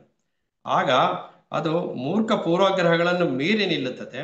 ಅದು ಸಾಧ್ಯವಾಗಬೇಕಾದರೆ ಮಗುವಿಗೂ ನಮಗೂ ಬಹು ನಿಕಟವಾದ ಸಂಬಂಧ ಇರಬೇಕು. ನಾವು ಅವನೊಂದಿಗೆ ವಿವರವಾಗಿ ಬಿಚ್ಚು ಮನಸ್ಸಿಂದ ಮಾತನಾಡಬೇಕು. ಅವನಿಗೆ ಬುದ್ಧಿಶಾಲಿಗಳ ಸಂಭಾಷಣೆಯನ್ನು ಕೇಳುವ ಅವಕಾಶ ಒದಗಿಸಿಕೊಡಬೇಕು. ಅವನಲ್ಲಿ ಈಗಾಗಲೇ ಇರುವ ಅನ್ವೇಷಣೆಯ ಪ್ರವೃತ್ತಿ ಮತ್ತು ಅತೃಪ್ತಿಗಳನ್ನು ಪ್ರೋತ್ಸಾಹಿಸಬೇಕು. ಅದರಿಂದ ಯಾವುದು ದಿಟ, ಯಾವುದು ಹುಸಿ ಎಂದು ತಾನೇ ಕಂಡುಕೊಳ್ಳಲು ಅವನಿಗೆ ಸಾಧ್ಯವಾಗುತ್ತದೆ. ಈ ಒಂದು ಬಗೆಯ ಶಿಕ್ಷಣ ಪಾಲಕರು ಮನೆಯಲ್ಲೇ ಮಾಡಬೇಕಾಗಿದೆ ಮಗುವಿಗೆ ಅಂತ. ಸೃಜನಶೀಲ ಬುದ್ಧಿವಂತಿಕೆ ಉಗಮಕ್ಕೆ ಕಾರಣವಾಗುವುದು ನಿರಂತರವಾದ ಅನ್ವೇಷಣೆ ಮತ್ತು ನಿಜವಾದ ಅತೃಪ್ತಿಗಳೇ ಆಗಿದೆ. ಇದು ಎರಡೂ ಮಕ್ಕಳಲ್ಲಿ ಇರುತ್ತೆ. ನಿರಂತರವಾದ ಅನ್ವೇಷಣೆ ಇರುತ್ತೆ, ಹೊಸ್ತನ್ನ ಹುಡ್ಕೊಂಡು ಏನೋ ಅನ್ನೋದನ್ನ ಹುಡುಕುವಂತ ನಿರಂತರವಾಗಿ. ಮತ್ತೆ ಅವರಲ್ಲಿ ಅತೃಪ್ತಿಗಳು, ಇನ್ನು ಏನಾದ್ರೂ ಹೊಸ್ತಾಗಿ ಹುಡುಕಾಟಗಳು ಇದು ಮಕ್ಕಳಲ್ಲಿ ಇದ್ದೇ ಇರುತ್ತೆ. ಅದು ಇರೋವಂಥದ್ದನ್ನ ಅದನ್ನ ಇನ್ನು ಹೆಚ್ಚಾಗಿ ಬೆಳೆಸಬೇಕೇ ಹೊರತು ಅದನ್ನ ದಮನ ಮಾಡಬಾರ್ದು. ಅದನ್ನ ಬೆಳೆಸೋ ಪ್ರಯತ್ನಕ್ಕೆ ಏನ್ ಮಾಡ್ಬೇಕು ಅದನ್ನ ಮಾಡ್ಬೇಕು. ಆದ್ರೆ ಇವತ್ತು ದೊಡ್ಡವರಾಗ್ತಾ ಆಗ್ತಾ ಆಗ್ತಾ ಮಕ್ಕಳಲ್ಲಿ ಅದು ದಮನಗೊಳ್ತಾ ಇದೆ. ಅವರಲ್ಲಿ ಯಾವುದು ಸಾಮರ್ಥ್ಯನೂ ಇರೋದಿಲ್ಲ, ಅವರಲ್ಲಿ ಅತೃಪ್ತಿನೇ ಅನ್ನೋದು ಇರೋದಿಲ್ಲ. ಅಂದ್ರೆ ತೃಪ್ತ ಆಗಿರ್ತಾರೆ, ನಮ್ಗಿರೋ ಸಾಕು ಬಿಡಪ್ಪ, ಅಷ್ಟರಲ್ಲೇ ಜೀವನ ಮಾಡ್ತೀವಿ ನಾವು. ಅಲ್ಲಿಗೆ ಅದೆಲ್ಲ ದಮನ ಆಗ್ಬಿಡುತ್ತೆ. ಅದೆಲ್ಲ ಅಲ್ಲಿಗೆ ಅವರ ಒಂದು ಪರ್ಸನಾಲಿಟಿ ಅಲ್ಲಿಗೆ ನಿಂತೋಗುತ್ತೆ, ಬೆಳವಣಿಗೆ ಕಾಣೋದಿಲ್ಲ. ಕಿರಿಯ ವಯಸ್ಸಿನಲ್ಲಿ ನಾವೆಲ್ಲರೂ ಅತೃಪ್ತರೆ. ಆದರೆ ದುರದೃಷ್ಟವಶಾತ್ ನಮ್ಮ ಅತೃಪ್ತಿಯು ಬಹು ಬೇಗ ಕಮರಿ ಹೋಗುತ್ತದೆ. ನಮ್ಮಲ್ಲಿ ಮನೆ ಮಾಡುವ ಅನುಕರಣ ಪ್ರವೃತ್ತಿ, ಅಧಿಕಾರದ ಆರಾಧನೆಯು ಈ ಗುಣಗಳನ್ನು ಉಸಿರು ಕಟ್ಟಿಸುತ್ತದೆ. ಅದು ನಮ್ಮಲ್ಲಿ ಇರುವಂತಹ ಯಾವ ಗುಣಗಳನ್ನ ನಾವು ಮಾಡ್ತಾ ಇದೀವೋ ಅದು ನಮ್ಮಲ್ಲಿ ಈ ಪ್ರವೃತ್ತಿಗಳನ್ನೆಲ್ಲ ಕಮ್ಮಿ ಮಾಡ್ತಾ ಬರುತ್ತೆ. ಅನ್ವೇಷಣಾ ಪ್ರವೃತ್ತಿ, ಅತೃಪ್ತಿ, ಅದೆಲ್ಲ ಯಾವುದೋ ಮುಖ್ಯವಾಗಿ ಅನುಕರಣೆ, ಅಧಿಕಾರದ ಹಿಂದೆ ಹೋಗುವಂಥದ್ದು, ಅನುಕರಣೆ ಮಾಡುವಂಥದ್ದು, ಈ ತರದ್ದೆಲ್ಲ. ವಯಸ್ಸಾದಂತೆ ನಾವು ಹರಳುಗಟ್ಟುತ್ತೇವೆ, ಬಹುಬೇಗ ತೃಪ್ತರಾಗುತ್ತೇವೆ, ಆದರೆ ಆತಂಕಕ್ಕೆ ಬಲಿಯಾಗುತ್ತೇವೆ. ಯಾವಾಗ ನಾವು ತೃಪ್ತರಾಗುತ್ತೇವೋ ಅದರಿಂದ ನಮ್ಮಲ್ಲಿ ಒಂದು ಆತಂಕ ಅಂತ ಇದ್ದೇ ಇರ್ತದೆ. ನಾವೆಲ್ಲರೂ ಆಡಳಿತಗಾರರು, ಫ್ರೀಸ್ಟ್ಗಳು, ಬ್ಯಾಂಕ್ ಗುಮಾಸ್ತರು, ಕಾರ್ಖಾನೆ ಮ್ಯಾನೇಜರ್ಗಳು, ತಂತ್ರಜ್ಞರು, ಹೀಗೆ ಏನೇನೋ ಆಗಿಬಿಡುತ್ತೇವೆ. ಮತ್ತು ಆಗ ನಿಧಾನಗತಿಯ ಕೊಳೆಯುವಿಕೆಯು ಮೊದಲಾಗುತ್ತದೆ. ಅಂದ್ರೆ ಅಲ್ಲಿಗೆ ನಮ್ಮ ಒಂದು ಜೀವನ ಅಷ್ಟೇ ಅಂತ ನಾವು ತೀರ್ಮಾನ ಮಾಡ್ಕೊಂಡ್ಬಿಡ್ತೀವಿ.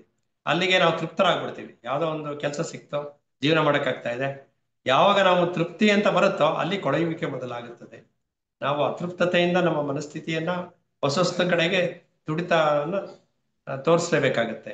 ಅದರಿಂದ ಬೆಳವಣಿಗೆ ಆಗೋದಕ್ಕೆ ಸಾಧ್ಯ ಆಗುತ್ತೆ. ಸರ್ಕಾರವು ಶಿಕ್ಷಣವನ್ನು ನಿಯಂತ್ರಿಸುವುದು ಬಹಳ ದೊಡ್ಡ ದುರಂತ. ಸರ್ಕಾರದ ಕೈಗೆ ಕೊಡಬಾರದು ಅಂತ ಇವರು ಹೇಳ್ತಾ ಇದ್ದಾರೆ ಇಲ್ಲಿ. ಶಿಕ್ಷಣವು ಸರ್ಕಾರದ ಅಥವಾ ಸಂಘಟಿತವಾದ ಧರ್ಮದ ದಾಸಾನುದಾಸನಾಗಿರುವ ತನಕ ಧರ್ಮದ ಕೈಲೂ ಇರಬಾರ್ದು, ಸರ್ಕಾರದ ಕೈಲೂ ಇರಬಾರ್ದು, ಧರ್ಮದ ಕೈಲೂ ಇರಬಾರ್ದು. ಶಿಕ್ಷಣ ಅನ್ನೋದು ಇಂಡಿಪೆಂಡೆಂಟ್ ಆಗಿರ್ಬೇಕು. ಮೌಲ್ಯಗಳನ್ನ ನಿರಂತರವಾಗಿ ಕಾಲಕ್ಕೆ ತಕ್ಕಂತ ಮೌಲ್ಯಗಳನ್ನ ಬೋಧಿಸುವಂತ ರೀತಿಯಲ್ಲಿ ಇರಬೇಕು ಅನ್ನುವಂಥದ್ದು. ನಮ್ಮ ಈ ಜಗತ್ತಿಗೆ ಶಾಂತಿ ಸಮಾಧಾನಗಳ ಭರವಸೆಯು ಇಲ್ಲವೇ ಇಲ್ಲ. ಆಗ್ಬೇಕು.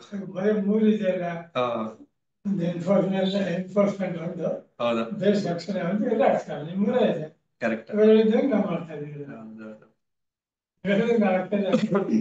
ಅದೇ ಅದು ನಿರಂತರವಾಗಿ ಆಗ್ಬೇಕಾಗಿದೆ. ಇದು ಪ್ರೈವೇಟೈಸೇಷನ್ ಅಲ್ಲಿ ಮೌಲ್ಯಗಳನ್ನ ಹೇಳುವಂಥದ್ದು. ಅಂದ್ರೆ ಇದು ಸರ್ಕಾರಕ್ಕೆ ಅಥವಾ ಒಂದು ಯಾವ್ದು ಸಂಘಟಿತವಾದಂತಹ ಧರ್ಮಗಳ ಬಂದ್ರೆ ಅದು ಅಲ್ಲಿ ಒಂದು ಚೌಕಟ್ಟು ಸೃಷ್ಟಿ ಆಗ್ಬಿಡುತ್ತೆ. ಅಲ್ಲಿ ಅದನ್ನೆಲ್ಲ ಬೋಧನೆ ಮಾಡಕ್ಕಾಗಲ್ಲ. ಅದೆಲ್ಲ ಎಂಥದ್ದು ಬೋಧನೆ ಮಾಡ್ಬೋದು ಅಂದ್ರೆ ಪ್ರಾಪಂಚಿಕ ವಿದ್ಯೆಗಳನ್ನ ಬೋಧನೆ ಮಾಡ್ಬೋದು ಅಷ್ಟೇ. ಇಂಡಿಪೆಂಡೆಂಟ್ ಆಗಿದ್ರೆ ಮೌಲ್ಯಗಳನ್ನ ಸರಿಯಾದ ರೀತಿಯಲ್ಲಿ ಬೋಧನೆ ಮಾಡಕ್ಕಾಗತ್ತೆ. ಅಂದ್ರೆ ಎಲ್ಲದರಿಂದ ಹೊರತಾಗಿರ್ಬೇಕದು ಅನ್ನುವಂಥದ್ದು ಆ ಆಡಳಿತ ಮಂಡಳಿ ಅಲ್ಲಿ. ರಾಜಕೀಯವೇ ಇರಲಿ, ಧಾರ್ಮಿಕವೇ ಇರಲಿ, ಮಗುವಿನ ಮನಸ್ಸು ಯಾವುದೋ ಒಂದು ಐಡಿಯಾಲಜಿಗೆ ಹೊಂದಿಕೊಂಡಂತೆ ಅದನ್ನು ನಿಯಂತ್ರಿಸುವುದು ಸರಿಯಲ್ಲ. ಯಾವುದೋ ಒಂದು ಪರ್ಟಿಕ್ಯುಲರ್ ಲೈನ್ ಅಲ್ಲಿ ನೀನು ಕೆಲಸ ಮಾಡು ಅಂತ ಹೇಳೋ ರೀತಿಯಲ್ಲಿ ಅದನ್ನ ನಿಯಂತ್ರಿಸೋದು ಅಲ್ಲ, ಸರಿಯಾದ ರೀತಿ ಅಲ್ಲ ಅದು. ಅದರ ಪರಿಣಾಮವಾಗಿ ಮಾನವರ ನಡುವೆ ದ್ವೇಷವೇ ಬೆಳೆಯುತ್ತದೆ. ಯಾಕೆಂದ್ರೆ ಒಂದು ಚಾನಲ್ ಅಲ್ಲಿ ಹೋದಾಗ ಇನ್ನೊಂದು ಚಾನಲ್ ಅದು ಬೇರೆಯವ್ರ ತರ ದೃಷ್ಟಿಕೋನ ಬಂದ್ಬಿಡುತ್ತೆ.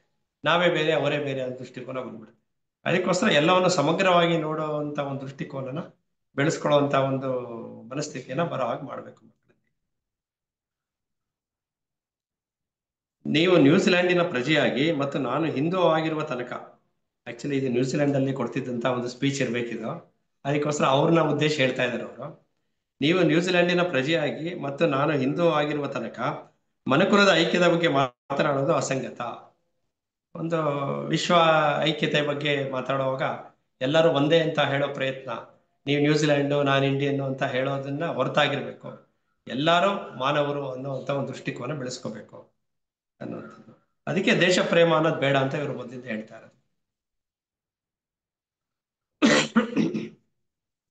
ನಿಮ್ಮ ದೇಶದಲ್ಲಿ ನೀವು, ನನ್ನ ದೇಶದಲ್ಲಿ ನಾನು, ನಮ್ಮ ಧಾರ್ಮಿಕ ಪೂರ್ವಾಗ್ರಹಗಳನ್ನು ಹಾಗೂ ಆರ್ಥಿಕ ನೀತಿಗಳನ್ನು ಹಾಗೆಯೇ ಉಳಿಸಿಕೊಂಡಿರುವಾಗ ಮನುಷ್ಯರಾಗಿ ನಾವೆಲ್ಲರೂ ಒಂದುಗೂಡುವುದು ಹೇಗೆ ಸಾಧ್ಯ?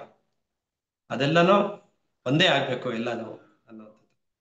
ದೇಶಭಕ್ತಿಯು ಮನುಕುಲವನ್ನು ಹಲವು ಚೂರುಗಳಾಗಿ ಒಡೆದಿರುವಾಗ, ಕೋಟಿ ಕೋಟಿ ಜನರು ಆರ್ಥಿಕ ಮುಗ್ಗಟ್ಟುಗಳಿಗೆ ಸಿಲುಕಿ ನರಳುತ್ತಿದ್ದುದು, ಎಲ್ಲೋ ಕೆಲವರು ಮಾತ್ರ ಸಿರಿವಂತರಾಗಿರುವಾಗ, ಎಲ್ಲರೂ ಸೋದರರು ಎನ್ನುವ ಭಾವನೆ ಎನ್ನುವ ಮಾತಿಗೆ ಏನಾದರೂ ಅರ್ಥವಿದೆಯೇ? ನಂಬಿಕೆಗಳೇ ನಮ್ಮನ್ನು ವಿಚಿತ್ರ ಮಾಡಿರುವಾಗ, ಒಂದು ಗುಂಪಿನ ಮೇಲೆ ಇನ್ನೊಂದು ಗುಂಪು ದಬ್ಬಾಳಿಕೆ ನಡೆಸುತ್ತಿರುವಾಗ, ಅಂದ್ರೆ ಸಮಾಜದಲ್ಲಿ ಎಲ್ಲಾ ರೀತಿಯಲ್ಲೂ ವರ್ಗಗಳಿರುವಾಗ ಅದನ್ನ ಹೇಗೆ ಸಮಾನತೆ ಅಂತ ನಾವು ಮಾಡಕ್ಕಾಗತ್ತೆ? ಎಲ್ಲರೂ ಸಮಾನವಾಗೇ ಇರಬೇಕು. ಒಬ್ಬ ಶ್ರೀಮಂತ, ಒಬ್ಬ ಬಡವ, ಬೇರೆ ಬೇರೆ ರೀತಿಯಲ್ಲಿ ಇರುವಂಥದ್ದು, ಜೀವನ ಇದು ಬೇರೆ ರೀತಿಯಲ್ಲಿ ಆಗುವಂಥದ್ದು ಏನು ಇರಬಾರ್ದು. ಎಲ್ಲವನ್ನು ಸಮಾನವಾಗಿ ನೋಡೋದಕ್ಕೆ ಸಾಧ್ಯ ಆಗ್ಬೇಕು ಅದನ್ನು. ಇದೆಲ್ಲ ಸ್ವಲ್ಪ ಐಡಿಯಲ್ ಆಗೇನೆ ಇದೆ, ಬಟ್ ಇದನ್ನ ಪ್ರಾಕ್ಟಿಕಲ್ ಆಗಿ ಮಾಡ್ಬೇಕು ಅಂದ್ರೆ ಸರ್ಕಾರಗಳು ಮುಂದೆ ಬರಬೇಕು, ಮುಖಂಡರು ಇದನ್ನ ಮನಸ್ಸು ಮಾಡಬೇಕಾಗಿದೆ. ಆಮೇಲೆ ಶಿಕ್ಷಣ ವ್ಯವಸ್ಥೆನಲ್ಲಿ ಆಮೂಲಾಗ್ರ ಪರಿವರ್ತನೆ ಆಗ್ಬೇಕಾಗಿದೆ. ಅಂದ್ರೆ ನಿಜವಾಗಿಯೂ ಒಂದು ಐಡಿಯಲ್ ಸೊಸೈಟಿ ಅನ್ನೋದು ಹೆಂಗಿರುತ್ತೆ ಅನ್ನೋದನ್ನ ಇವ್ರ ದೃಷ್ಟಿನಲ್ಲಿ ಕಾಣ್ತಾ ಇದೀವಿ. ಅದನ್ನ ಪ್ರಾಕ್ಟಿಕಲ್ ಆಗಿ ಮಾಡೋದಕ್ಕೆ ಅದರದ್ದೇ ಆದಂತ ಒಂದು ಲಿಮಿಟೇಷನ್ಸ್ ಇದೆ ಅದು ಅಂತ ಅನ್ಸುತ್ತೆ. ಇವೆಲ್ಲ ಈ ಎಲ್ಲಾ ಸಂಗತಿಗಳನ್ನು ಕುರಿತು ನಾವು ನಿಜವಾಗಿಯೂ ವ್ಯಕ್ತರಾಗಿಲ್ಲರೆನ್ನುವುದು ಕಷ್ಟಕ್ಕೆ ಕಾರಣವಾಗಿದೆ. ಏಕೆಂದರೆ ನಮಗೆ ಎದೆ ನಡಗಿಸಿ ಬಿಡುವ ತಲ್ಲಣಗಳು ಬೇಡವೇ ಬೇಡ. ಯಾವುದೇ ಸಂಗತಿಗಳನ್ನು ನಮಗೆ ಅನುಕೂಲವಾಗುವಂತೆ ಬದಲಿಸುವಲ್ಲಿ ಮಾತ್ರ ನಾವು ಆಸಕ್ತರು. ಬದಲಾವಣೆ ಏನಕ್ಕೆ ನಾವು ಯಾವ್ದ್ರಲ್ಲಿ ಆಸಕ್ತರಾಗಿದ್ದೀವಿ ಅಂದ್ರೆ ನಮ್ಗೆ ಅನುಕೂಲ ಆಗತ್ತೆ ಏನಾಗಿದ್ರೆ ಮಾತ್ರ ಅದೊಂದು ಬದಲಾವಣೆಗೆ ಮಾತ್ರ ನಾವು ಆಸಕ್ತಿ ತೋರಿಸ್ತಾ ಇದೀವಿ. ಆದ್ದರಿಂದಲೇ ನಮ್ಮ ಕ್ರೌರ್ಯ ಮತ್ತು ಖಾಲಿತನಗಳ ಬಗ್ಗೆ ನಾವು ತಲೆ ಕೆಡಿಸಿಕೊಳ್ಳುವುದೇ ಇಲ್ಲ. ನಮ್ಮಲ್ಲಿರುವಂತಹ ನಕಾರಾತ್ಮಕ ಸ್ವಭಾವಗಳ ಬಗ್ಗೆ ನಾವು ಯೋಚನೆ ಮಾಡೋದೇ ಇಲ್ಲ. ಅದು ನಮ್ಮೊಳಗೆ ಹಾಗೆ ಉಳ್ಕೊಂಡ್ಬಿಟ್ಟಿದೆ. ಅದು ಶಿಕ್ಷಣದಲ್ಲಿಯೂ ಅಷ್ಟೇ, ಬೇರೆ ಯಾವುದೇ ಕ್ಷೇತ್ರದಲ್ಲಿಯೂ ಅಷ್ಟೇ, ತಿಳುವಳಿಕೆ ಇರುವ, ಕಷ್ಟ ಸುಖಗಳನ್ನು ಅರ್ಥ ಮಾಡಿಕೊಳ್ಳುವ ಮಮತಾಮಯಿಗಳಾದ ವ್ಯಕ್ತಿಗಳು ಅವಶ್ಯಕ. ಅಂತವರ ಹೃದಯಗಳು ಖಾಲಿಯಾದ ಮಾತುಗಳಿಂದ, ಮನಸ್ಸಿಗೆ ಸಂಬಂಧಿಸಿದ ಸರಕುಗಳಿಂದ ತುಂಬಿರುವುದಿಲ್ಲ. ಆ ತರದ ಒಂದು ವ್ಯಕ್ತಿಗಳು ಬೇಕು. ಜೀವನವನ್ನು ಸಂತೋಷವಾಗಿ, ಚಿಂತನಪೂರ್ಣವಾಗಿ, ಪ್ರೀತಿಯೊಂದಿಗೆ ಕಳೆಯಬೇಕಾದರೆ ನಮ್ಮನ್ನು ನಾವು ಅರ್ಥ ಮಾಡಿಕೊಳ್ಳುವುದು ಬಹಳ ಮುಖ್ಯ. ನಿಜವಾಗಿಯೂ ತಿಳುವಳಿಕೆಯ ಬೆಳಕು ತುಂಬಿದ ಸಮಾಜವನ್ನು ಕಟ್ಟುವುದೇ ನಮ್ಮ ಧ್ಯೇಯವಾದರೆ, ಅದಾಗಿದ್ರೆ ಅದಕ್ಕೆ ಅತ್ಯುತ್ತಮ ಶಿಕ್ಷಕರು ಬೇಕು. ಮೊದಲನೇದಾಗಿ ಶಿಕ್ಷಕರು ನಮಗೆ ಬೇಕು. ಅವರಿಗೆ ಬದುಕಿನ ಸಮಗ್ರತೆಯ ಸ್ವರೂಪವೂ ತಿಳಿದಿರಬೇಕು. ಅಂದ್ರೆ ಮೊದಲಾಗಿ ಅವರಲ್ಲೇ ಒಂದು ಬದಲಾವಣೆ ಅನ್ನೋದಾಗಿರ್ಬೇಕು. ಈ ತಿಳುವಳಿಕೆಯ ಫಲವಾಗಿ ಅದನ್ನು ಮಗುವಿಗೆ ಸಂವಹನ ಮಾಡುವ ಸಾಮರ್ಥ್ಯವು ಅವರಲ್ಲಿರಬೇಕು. ಆ ತಿಳುವಳಿಕೆ ಇದ್ರೆ ಸಂವಹನ ಮಾಡೋದಕ್ಕೆ ಸಾಧ್ಯ ಆಗುತ್ತೆ. ಮಗುವಿಗೆ ತಿಳುವಳಿಕೆ ಕೊಡಕ್ ಸಾಧ್ಯ ಆಗುತ್ತೆ. ಇಂಥ ಶಿಕ್ಷಕರು ಇಂದಿನ ಸಮಾಜ ರಚನೆಗೆ ಅಪಾಯಕರ. ಯಾವುದೋ ಸರ್ಕಾರ ದೃಷ್ಟಿನಲ್ಲಿ ಇಂಥ ರಚನೆಗೆ ಅಪಾಯಕರ. ಆದರೆ ನಮಗೆ ತಿಳಿವು ತುಂಬಿದ ಸಮಾಜವನ್ನು ಕಟ್ಟುವುದು ನಿಜವಾಗಿಯೂ ಬೇಡ. ಶಾಂತಿಯ ನಿಜವಾದ ನೆಲೆಯನ್ನು ಗ್ರಹಿಸಿದ ಶಿಕ್ಷಕನು ರಾಷ್ಟ್ರೀಯತೆಯ ಅನರ್ಥ ಮತ್ತು ಯುದ್ಧದ ಮೂರ್ಖತನವನ್ನು ಬೆರಳಿಟ್ಟು ತೋರಿಸುತ್ತಾನೆ. ನಿಜವಾಗಿ ಅರ್ಥ ಅದರ ಶಿಕ್ಷಕ ಆ ರಾಷ್ಟ್ರೀಯತೆ, ಯುದ್ಧ ಅನ್ನೋದು ಯಾವುದನ್ನು ಪ್ರಮೋಟ್ ಮಾಡೋದಿಲ್ಲ ಸ್ಟೂಡೆಂಟ್ಸ್ ಮುಂದೆ. ಅದನ್ನ ಸರಿ ಮರುಕ್ಷಣದಲ್ಲಿಯೇ ತನ್ನ ಕೆಲಸಗಳನ್ನು ಕಳೆದುಕೊಳ್ಳುತ್ತಾನೆ. ಹಂಗ್ ಮಾಡಿದ ತಕ್ಷಣ ಅವನ ಕೆಲಸ ಹೋಗುತ್ತೆ. ಯಾಕೆಂದ್ರೆ ಸರ್ಕಾರಕ್ಕೆ ಇಂಥವ್ರು ಬೇಕಿಲ್ಲ. ಅಂದ್ರೆ ಆ ಲೆವೆಲ್ ಅಲ್ಲೇ ಈ ಬದಲಾವಣೆಗಳನ್ನ ಅಪೇಕ್ಷೆ ಮಾಡದೇ ಇರೋದ್ರಿಂದ ಈ ಬದಲಾವಣೆಗಳಾಗದೆ ಹಂಗೆ ಉಳ್ಕೊಂಡ್ಬಿಟ್ಟಿದೆ. ಇದು ಸತ್ಯವನ್ನು ಕಂಡುಕೊಳ್ಳಬೇಕಾದ್ರೆ ಕಲಹಗಳಿಗೆ ಮಂಗಳ ಹಾಡಬೇಕು, ಕಲಹಗಳಿಂದ ದೂರವಾಗಬೇಕು. ಅಂತರಂಗದ ಒಳಜಗಳಗಳು, ಕಲಹ ಅಂದ್ರೆ ಏನು ಅಂದ್ರೆ ಬಾಹ್ಯ ಕಲಹ ಅಲ್ಲ, ಆಂತರಿಕ ಕಲಹಗಳು, ಅಂತರಂಗದ ಒಳಜಗಳಗಳು, ಹೊರಗೆ ನಡೆಯುವ ನೆರೆಹೊರೆಯ ಮನಸ್ತಾಪಗಳು, ಒಳಗೆ ಆಂತರಿಕವಾದ ಸಂಘರ್ಷಗಳು ಇಲ್ಲದಿದ್ದರೆ ಹೊರಗಿನ ಗೆಳೆಯರೊಂದಿಗೂ ಜಗಳವಿಲ್ಲ. ಒಳಗಿನ ಸಂಘರ್ಷವೇ ಹೊರಗೆ ವಿಸ್ತರಿಸಿದಾಗ ಜಾಗತಿಕ ಆಯಾಮವನ್ನು ಪಡೆಯುತ್ತದೆ. ನಮ್ಮ ಒಳಗೆ ನಾವು ಶುದ್ಧರಾದ್ರೆ ಮಾತ್ರ ಹೊರಗೆ ಯಾವುದೇ ಒಂದು ಸಮಸ್ಯೆಗಳನ್ನ ನಾವು ಎದುರಿಸುವಂತ ಅವಶ್ಯಕತೆ ಇರೋದಿಲ್ಲ. ನಮ್ಮ ದೃಷ್ಟಿಕೋನ ಬದಲಾಗುತ್ತೆ ಎನ್ನುವಂಥದ್ದು. ಯುದ್ಧವೆನ್ನುವುದು ನಮ್ಮ ಅನುದಿನ ಬದುಕಿನ ಅದ್ಭುತವೂ ರಕ್ತರಂಜಿತವೂ ಆದ ಮುಂಚಾಚು. ದಿನನಿತ್ಯದ ಜಂಜಡಗಳ ಫಲವಾಗಿಯೇ ಯುದ್ಧವನ್ನು ತಂದು ಬಿಡುತ್ತೇವೆ ನಾವು. ನಮ್ಮಲ್ಲಿಯೇ ಪರಿವರ್ತನೆ ಆಗದಿದ್ದರೆ ರಾಷ್ಟ್ರೀಯ ಮತ್ತು ಜನಾಂಗೀಯ ದ್ವೇಷಗಳು ಇದ್ದೇ ಇರುತ್ತದೆ. ಐಡಿಯಾಲಜಿಗಾಗಿ ಕಚ್ಚಾಡುವ ಮಕ್ಕಳಾಟಗಳು, ದಿನದಿನಕ್ಕೂ ಹೆಚ್ಚುವ ಸೈನಿಕ ಸಮುದಾಯ, ವಂದನೆ ಮತ್ತು ವ್ಯವಸ್ಥಿತವಾದ ಕೊಲೆಗಳಿಗೆ ಪರವಾನಗಿ ಕೊಡುವ ಎಲ್ಲಾ ಪಶುಕೃತ್ಯಗಳು ಯಾವುದೋ ಒಂದಷ್ಟು ಅಲುಗಾಡದೆ ಹಾಗೆಯೇ ಉಳಿಯುತ್ತದೆ. ಇಡೀ ಜಗತ್ತಿನಲ್ಲಿ ಶಿಕ್ಷಣವು ವಿಫಲವಾಗಿದೆ. ಈ ರೀತಿಯ ಶಿಕ್ಷಣದಿಂದಾಗಿ ಇವರು ಕನ್ಕ್ಲೂಷನ್ ಬರ್ತಾ ಇರೋದು, ಶಿಕ್ಷಣವು ವಿಫಲವಾಗಿದೆ. ಅದು ದಿನದಿನಕ್ಕೂ ಹೆಚ್ಚುತ್ತಿರುವ ವಿಷಾದಗಳಿಗೆ ಕಾರಣವಾಗಿದೆ. ದಿನ ದಿನ ಹೆಚ್ಚುತ್ತಾನೆ ಇದೆ ಅದು. ಸರ್ಕಾರಗಳು ನಮ್ಮ ಮಕ್ಕಳನ್ನು ಅಗತ್ಯಕ್ಕೆ ತಕ್ಕಂತೆ ಸೈನಿಕರಾಗಿಯೋ ತಂತ್ರಜ್ಞರಾಗಿಯೋ ಪರಿವರ್ತಿಸುತ್ತಿದೆ. ಸರ್ಕಾರಕ್ಕೆ ಏನ್ ಬೇಕೋ ಆ ರೀತಿಯಲ್ಲಿ ಸಮಾಜವನ್ನ ಕಟ್ಕೊಂಡಿದೆ ಅದು. ಅದಕ್ಕೆ ಯುದ್ಧ ಬೇಕಾಗಿದೆ, ಅದಕ್ಕೆ ಸೈನ್ಯ ಎಲ್ಲ ಸೃಷ್ಟಿ ಮಾಡ್ತಾ ಇದೆ, ಮಿಲಿಟರಿನ ಸೃಷ್ಟಿ ಮಾಡ್ತಾ ಇದೆ. ಇದೆಲ್ಲದರ ಅರ್ಥ ಒಂದೇ, ನಾವು ನಮ್ಮ ಜವಾಬ್ದಾರಿಯನ್ನು ಅರ್ಥ ಮಾಡಿಕೊಳ್ಳಬೇಕು. ಎಲ್ಲ ಸಂಬಂಧಗಳಲ್ಲಿಯೂ ಪರಸ್ಪರ ಹೊಣೆಗಾರಿಕೆಯನ್ನು ತಿಳಿಯಬೇಕು. ಆದರೆ ಈ ಜವಾಬ್ದಾರಿಯನ್ನು ಗ್ರಹಿಸಲು ನಮ್ಮ ಹೃದಯದಲ್ಲಿ ಒಲವು ತುಂಬಿರಬೇಕು. ಆಗ ಕೇವಲ ಕಲಿಕೆಯು ಜ್ಞಾನದ ಭಂಡಾರವಾದರೆ ಸಾಲದು. ನಮ್ಮೊಳಗಿನ ಪ್ರೀತಿಯು ಹೆಚ್ಚಿದಷ್ಟು ಅದು ಸಮಾಜದ ಮೇಲೆ ಬೀರುವ ಪ್ರಭಾವವು ಹೆಚ್ಚುತ್ತದೆ. ನಮ್ಮ ಹೃದಯ ಎಷ್ಟು ಪರಿಶುದ್ಧವಾಗಿರುತ್ತದೋ, ನಮ್ಮೊಳಗೆ ಎಷ್ಟು ನಕಾರಾತ್ಮಕ ಸ್ವಭಾವಗಳು ಹೊರತಾಗಿರುತ್ತೋ, ಅಷ್ಟು ನಾವು ಹೊರಗಿನ ಸಮಾಜಕ್ಕೆ ನಾವು ಒಂದು ಒಳ್ಳೆಯ ಒಂದು ಇದನ್ನ ಕೊಡುವಂತ ಸಾಧ್ಯ ಆಗುತ್ತೆ. ಆದರೆ ನಾವು ಮೆದುಳು ತುಂಬಿದ ಮನುಷ್ಯರಾಗಿದ್ದೇವೆ. ಇಲ್ಲಿ ಹೃದಯವೇ ಕಾಣೆಯಾಗಿದೆ. ನಾವು ಜಾಣ್ಮೆಯನ್ನು ಬೆಳೆಸಿಕೊಳ್ಳುತ್ತೇವೆ, ಆದರೆ ವಿಷಯವನ್ನು ದ್ವೇಷಿಸುತ್ತೇವೆ. ನಮ್ಮ ಮಕ್ಕಳನ್ನು ನಿಜವಾಗಿಯೂ ಪ್ರೀತಿಸುವುದಾದರೆ ಅವರನ್ನು ಕಾಪಾಡುವ, ರಕ್ಷಿಸುವ ಹಂಬಲ ನಮ್ಮಲ್ಲಿ ತುಂಬಿರಬೇಕು. ಅವರನ್ನು ಯುದ್ಧದಲ್ಲಿ ತೊಡಗಿಸುವ ತೀರ್ಮಾನವು ನಮ್ಮಿಂದ ಗಾವುದು ದೂರ ಇರಬೇಕು. ನಿಜವಾಗಿಯೂ ಪ್ರೀತಿ ಅನ್ನೋದಿದ್ರೆ ಯುದ್ಧಗಳಿಂದ ಹೊರತಾಗಿರ್ಬೇಕು. ಇವತ್ತಿನ ನಮ್ಮ ಮಕ್ಕಳನ್ನೇ ನಾವು ಯುದ್ಧ ಕಳಿಸ್ತಾ ಇದ್ದೀವಿ, ಅಲ್ಲಿ ಪರಿಣಾಮ ಏನಾಗ್ತಾ ಇದೆ ಎನ್ನುವಂಥದ್ದು. ನಮಗೆ ಶ್ರೀಮಂತರಾಗುವ ಅದಮ್ಯ ಬಯಕೆ, ಸಿರಿವಂತಿಕೆ ಹೆಚ್ಚಿದಷ್ಟು ನಿರ್ದಯರಾಗುತ್ತೇವೆ. ದತ್ತ ನಿಧಿಗಳಿಗೆ, ಶಿಕ್ಷಣ ಸಂಸ್ಥೆಗಳಿಗೆ ನಾವು ದೊಡ್ಡ ಮೊತ್ತದ ಹಣವನ್ನು ದಾನ ಮಾಡಬಹುದು, ಆದರೂ ನಮ್ಮ ಕ್ರೌರ್ಯವು ಸುಳ್ಳಲ್ಲ. ದಾನ ಧರ್ಮಗಳು ಎಲ್ಲ ಮಾಡ್ತೇವೆ, ಆದರೂ ನಮ್ಮ ಒಳಗೆ ಕ್ರೌರ್ಯ ಅಂತ ಅನ್ನೋದು ಇದ್ದೇ ಇದೆ, ಅದು ಕಮ್ಮಿ ಆಗಿಲ್ಲ.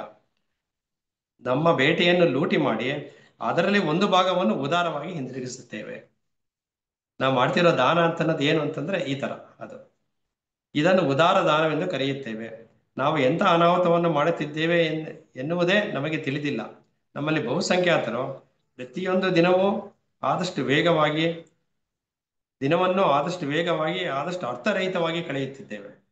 ನಮ್ಮ ಜೀವನವನ್ನು ನಿರ್ದೇಶಿಸುವ ಕೆಲಸವನ್ನು ವಂಚಕ ರಾಜಕಾರಣಿಗಳಿಗೆ ಹಾಗೂ ಸರ್ಕಾರಗಳಿಗೆ ಬಿಟ್ಟುಕೊಟ್ಟಿದ್ದೇವೆ.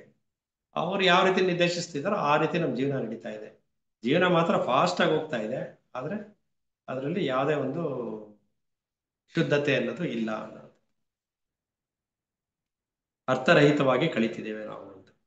ಎಲ್ಲಾ ಸಾರ್ವಭೌಮ ಸರ್ಕಾರಗಳು ಯುದ್ಧಕ್ಕೆ ಸನ್ನದ್ಧವಾಗಿರಲೇಬೇಕು.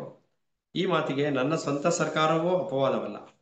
ತನ್ನ ನಾಗರಿಕರು ಯುದ್ಧದಲ್ಲಿ ಪರಿಣಿತರಾಗಬೇಕಾದ್ರೆ, ತಮ್ಮ ತಮ್ಮ ಕರ್ತವ್ಯಗಳನ್ನು ಚಾಚು ತಪ್ಪದೆ ನಿರ್ವಹಿಸುವಂತೆ ಮಾಡಬೇಕಾದ್ರೆ ಸರ್ಕಾರವು ಅದನ್ನು ನಿಯಂತ್ರಿಸಬೇಕು, ಆಳಬೇಕು. ಅವರನ್ನು ಯಂತ್ರಗಳ ಹಾಗೆ ಕೆಲಸ ಮಾಡಲು ಸಜ್ಜುಗೊಳಿಸಬೇಕು. ಅವರ ನಿಷ್ಕರುಣೆಯಾದ ಸಾಮರ್ಥ್ಯವನ್ನು ರೂಢಿಸಿಕೊಳ್ಳಬೇಕು. ನಾಶ ಮಾಡುವುದು ಅಥವಾ ನಾಶವಾಗುವುದು ಇದೇ ಜೀವನದ ಉದ್ದೇಶ ಮತ್ತು ಅಂತ್ಯವಾದರೆ ಸಹಜವಾಗಿಯೇ ಶಿಕ್ಷಣವು ನಿಷ್ಕರುಣೆಗೆ ಉತ್ತೇಜನ ಕೊಡಬೇಕು. ಇದೇ ನಮ್ಮ ಅಂತರಂಗದ ಆಸೆ ಎಂದು ತೋರುತ್ತದೆ.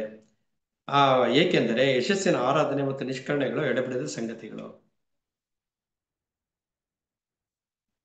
ಸರಿಯಾದ ಶಿಕ್ಷಣವು ಸಾರ್ವಭೌಮ ಸರ್ಕಾರಗಳಿಗೆ ಅಪಾಯಕರವೆನ್ನುವುದು ಸ್ಪಷ್ಟವಾಗಿಯೇ ಇದೆ. ಅದೇ ಸರಿಯಾದ ಶಿಕ್ಷಣ ಅಂತ ಇವರು ಏನ್ ಹೇಳ್ತಾ ಬಂದಿದ್ದಾರೋ ಅದು ಯಾವುದನ್ನು ಸರ್ಕಾರಕ್ಕೆ ಅನುಕೂಲ ಆಗೋ ರೀತಿಯಲ್ಲಿ ಇಲ್ಲ, ಅದು ಅಪಾಯಕರ ಅಂತಾನೆ ಸರ್ಕಾರಗಳು ತಿಳ್ಕೊಂಡಿದೆ, ಅದು ಸ್ಪಷ್ಟವಾಗಿ ಇದೆ. ಆದ್ದರಿಂದ ಇಂಥ ಶಿಕ್ಷಣವನ್ನು ಎಲ್ಲಾ ಬಗೆಯ ಸ್ಥೂಲ ಸೂಕ್ಷ್ಮ ಮಾರ್ಗಗಳಿಂದ ತಡೆಯುತ್ತಾರೆ. ಸರ್ಕಾರಗಳು ಫಸ್ಟ್ ಅದನ್ನ ತಡೆ ಹಿಡಿಯುತ್ತೆ. ಆಹಾರ ಮತ್ತು ಶಿಕ್ಷಣಗಳು ಕೆಲವರ ಬಳಿಯೇ ಉಳಿದು ಮನುಷ್ಯರನ್ನು ನಿಯಂತ್ರಿಸುವ ಸಾಧನಗಳಾಗಿವೆ.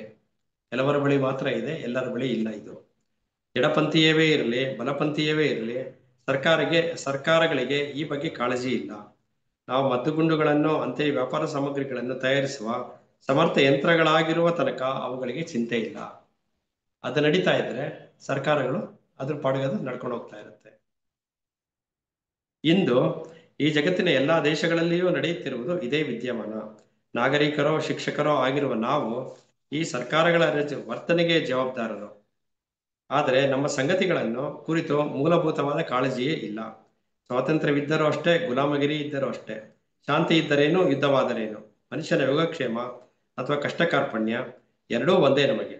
ಅಲ್ಲಿದ್ದು ಅಲ್ಲಿಷ್ಟು ಇಲ್ಲಿಷ್ಟು ಸುಧಾರಣೆ ನಡೆದರೆ ನಮ್ಮ ಅಡ್ಡಿ ಇಲ್ಲ. ಆದರೆ ಇಂದಿನ ಈ ಸಮಾಜವನ್ನು ಬುಡ ಸಮೇತ ಕಿತ್ತೆಸೆದು ಅದರ ಜಾಗದಲ್ಲಿ ಸಂಪೂರ್ಣವಾಗಿ ಹೊಸದಾದ ಇನ್ನೊಂದು ರಚನೆಯನ್ನು ನಿರ್ಮಿಸಲು ನಮಗೆ ಯಾರಿಗೂ ಇಷ್ಟವಿಲ್ಲ.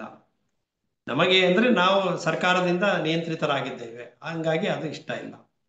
ನಾವು ಸರ್ಕಾರವನ್ನ ಹೊರತಾಗಿ ನಾವು ಏನು ಆಗದೆ ಇರೋದ್ರಿಂದ ನಮ್ಮ ಕೈಯಲ್ಲಿ ಏನು ಆಗ್ತಾ ಇಲ್ಲ. ಆದ್ರೆ ಸರ್ಕಾರ ಇನಿಷಿಯೇಟಿವ್ ಮಾಡ್ತಾ ಇಲ್ಲ, ತಗೋತಾ ಇಲ್ಲ ಅದು ಮಾಡೋದಕ್ಕೆ.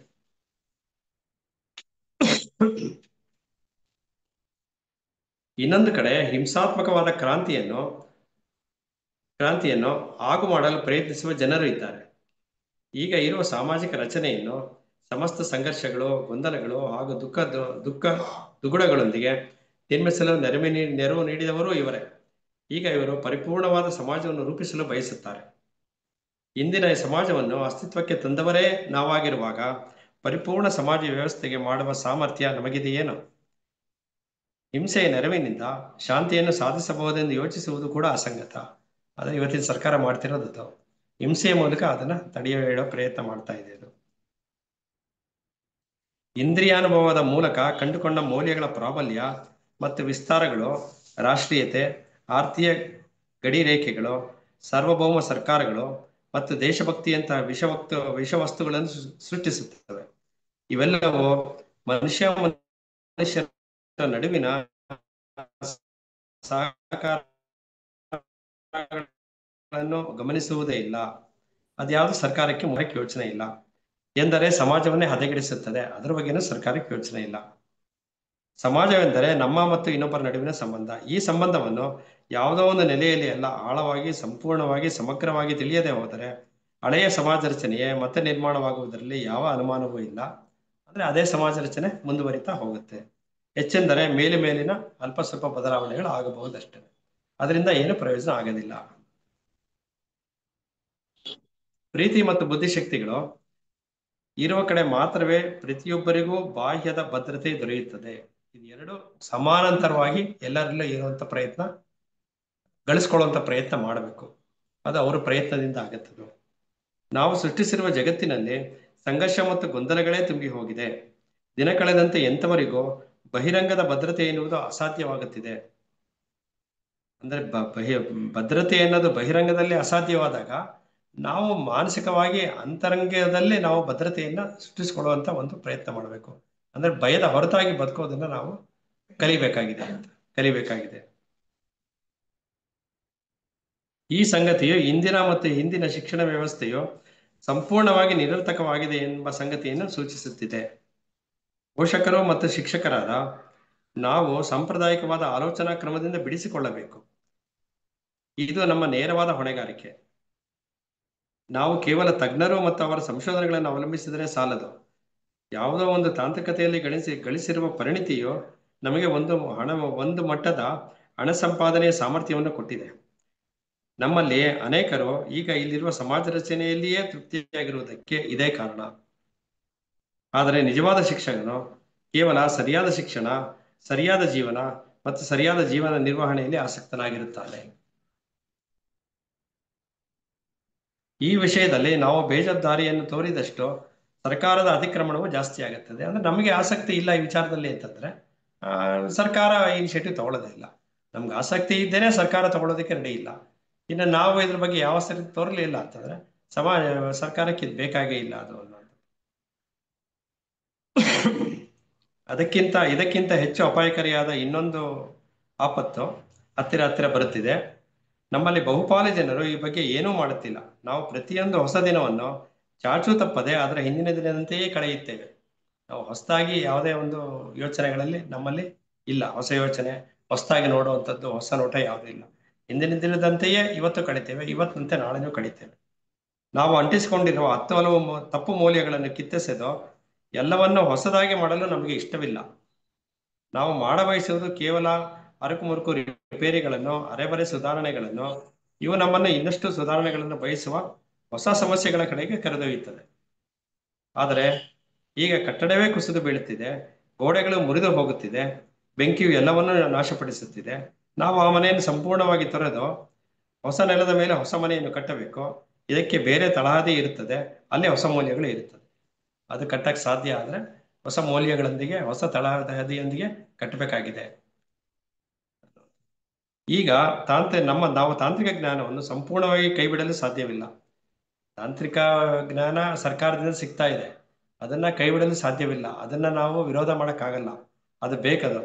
ಆದರೆ ನಮ್ಮಲ್ಲಿ ಆಂತರಿಕವಾದ ಅರಿವು ಮೂಡಲು ಸಾಧ್ಯ. ನಮ್ಮ ಕುರೂಪ, ನಿಷ್ಕರುಣೆ, ವಂಚನೆ, ಅಪ್ರಾಮಾಣಿಕತೆ, ಪ್ರೀತಿ ರಾಹಿತ್ಯವು ನಮಗೆ ಮನದಟ್ಟಾಗಬೇಕು. ಅದನ್ನ ನಾವು ಅರಿಯೋದಕ್ಕೆ ಸಾಧ್ಯ ಆದ್ರೆ ನಾವು ರಾಷ್ಟ್ರೀಯತೆ, ಈರ್ಷ್ಯೆ ಮತ್ತು ಅಧಿಕಾರಿಗಳಿಂದ ಬಿಡುಗಡೆ ಪಡೆಯಬಹುದು. ಈ ಒಂದು ಇದರಿಂದ ನಾವು ಹೊರಗೆ ಬರೋದಕ್ಕೆ ಸಾಧ್ಯ ಆಗುತ್ತೆ. ಇದು ಸಾಧ್ಯವಾಗಲು ಬುದ್ಧಿಶಕ್ತಿಯು ಅತ್ಯಗತ್ಯ. ಆಗ ಮಾತ್ರ ಹೊಸ ಸಾಮಾಜಿಕ ವ್ಯವಸ್ಥೆಯನ್ನು ರೂಪಿಸಲು ಸಾಧ್ಯ. ಅರಕುಮರುಕು ಸುಧಾರಣೆಗಳಿಂದ ಶಾಂತಿಯನ್ನು ಸಾಧಿಸಲು ಆಗುವುದಿಲ್ಲ. ಹಳೆಯ ಐಡಿಯಾಲಜಿಗಳು ಮತ್ತು ಮೂಲನಂಬಿಕೆಗಳ ಮರು ಸಂಯೋಜನೆಯಿಂದಲೂ ಅದು ಸಾಧ್ಯವಿಲ್ಲ. ಈ ಮೇಲಿನ ತೋರಿಕೆಯು ಈಚೆಗೆ ಇರುವುದನ್ನು ಅರ್ಥ ಮಾಡಿಕೊಂಡಾಗ ಮಾತ್ರವೇ ಶಾಂತಿಯ ಆಗಮನವಾಗುತ್ತದೆ. ಏಕೆಂದರೆ ಆಗ ನಾವು ನಮ್ಮದೇ ಭಯ ಮತ್ತು ಆಕ್ರಮಣಶೀಲತೆಗಳ ಫಲವಾಗಿ ಹುಟ್ಟಿಕೊಂಡಿರುವ ಈ ವಿನಾಶದ ಅಲೆಯನ್ನು ನಿಲ್ಲಿಸುತ್ತೇವೆ. ಭಯದಿಂದ ಹೊರತಾದರೆ ಮಾತ್ರ ಅದು ಸಾಧ್ಯ ಆಗುತ್ತದೆ. ಆಗ ಮಾತ್ರ ನಮ್ಮ ಮಕ್ಕಳ ಭವಿಷ್ಯದ ಬಗ್ಗೆ ಭರವಸೆ ಇಟ್ಟುಕೊಳ್ಳಬಹುದು. ಅದರ ಸಂಗಡವೇ ನಮ್ಮ ಜಗತ್ತಿನ ಉದ್ಧಾರದ ಸಾಧ್ಯತೆಯು ಒಡಮೂಡುತ್ತದೆ. ಈ ಒಂದು ಐಡಿಯಾಲಜಿ ಕಾನ್ಸೆಪ್ಟ್ ನಾವು ಪ್ರಾಕ್ಟಿಕಲ್ ಆಗಿ ತರೋದು ಹೇಗೆ ಅನ್ನೋದನ್ನ ಇದನ್ನ ಯಾವ ಮಟ್ಟದಲ್ಲಿ ಯೋಚನೆ ಮಾಡಬೇಕು ಅನ್ನೋದು ಪರಿಹಾರ ಅಂತೂ ಸಿಗಲ್ಲ. ಓದ್ತೀವಿ, ಅರ್ಥ ಮಾಡ್ಕೋತೀವಿ, ಪ್ರಯತ್ನ ಮಾಡ್ತೀವಿ. ಆದ್ರೆ ಇದಕ್ಕೆ ಪರಿಹಾರ ಯಾವ ರೀತಿ ಮಾಡೋದು ಅಂತ ಅನ್ನೋದು ಒಂದು ರೀತಿಯಲ್ಲಿ ಪ್ರಶ್ನಾರ್ಥಕವಾಗಿಯೇ ಉಳಿಯುತ್ತೆ. ಅಂದ್ರೆ ವಿಶ್ವಶಾಂತಿಯನ್ನ ಶಿಕ್ಷಣದ ಮೂಲಕ ನಾವು ಹೇಗೆ ಗಳಿಸ್ಕೊಳ್ಳೋದಕ್ಕೆ ಸಾಧ್ಯ ಆಗತ್ತೆ ಅನ್ನೋದು ಐಡಿಯಲ್ ಥಿಯರಿ ಇದೆ. ಇದು ಈ ತರ ಮಾಡಿದ್ರೆ ಆಗತ್ತೆ ಅನ್ನೋದು. ಬಟ್ ಇದು ಸಾಧ್ಯ ಆಗತ್ತಾ, ಎಷ್ಟು ವರ್ಷ ಆಗತ್ತೆ, ಯಾವಾಗ ಸಾಧ್ಯ ಮಾಡ್ಬೋದು ಇದನ್ನ ಅನ್ನೋವಂಥದ್ದು ನಮ್ಗೆ, ಯಾಕೆಂದ್ರೆ ಎಲ್ಲೆಲ್ಲಿ ಲೋಪದೋಷಗಳಿದೆ ಅಂತ ತಿಳಿಸ್ಕೊಟ್ಬಿಟ್ಟಿದ್ದಾರೆ. ಈಗ ನಾನು ಇವತ್ತಿಂದ ಸ್ಟಾರ್ಟ್ ಮಾಡ್ಬಿಡ್ತೀನಿ, ಇದು ನನ್ಗೆ ಬಂತು ಅಂದ್ರೆ ಲೋಪದೋಷ ಇಲ್ಲಿಂದಲೇ ಶುರು ಆಗುತ್ತೆ. ಇಲ್ಲಿಂದೆಲ್ಲ ಮಾಡ್ಬೇಕಾಗಿರೋದು, ಅಲ್ಲಿಂದ ಶುರು ಮಾಡ್ಬೇಕಾಗಿರೋದು. ಅದು ಅಲ್ಲಿಂದ ಆಗದೆ ಇರೋಂಥ ಕೆಲ್ಸಗಳು ಆಗ್ತಾ ಇಲ್ಲ. ಅದು ಹಂಗಾಗಿ ಇದು ಆಗೋದೇ ಇಲ್ಲ. ಯಾವಾಗ ಆಗತ್ತೆ ಆ ಪ್ರಶ್ನೆ ಈ ಒಂದು ಅಧ್ಯಾಯದಲ್ಲಿ ಹಾಗೆ ಬೃಹದಾಕಾರವಾಗಿ ನಿಂತಿರುತ್ತೆ. ಈ ಅಧ್ಯಾಯದಲ್ಲಿ ಮುಂದಿನ ತರಗತಿನಲ್ಲಿ ಮುಂದಿನ ಅಧ್ಯಾಯನ ಮುಂದುವರಿಸೋಣ. ಮುಂದಿನ ವಿಚಾರಗಳ ಕಡೆ ಗಮನ ಕೊಡೋಣ.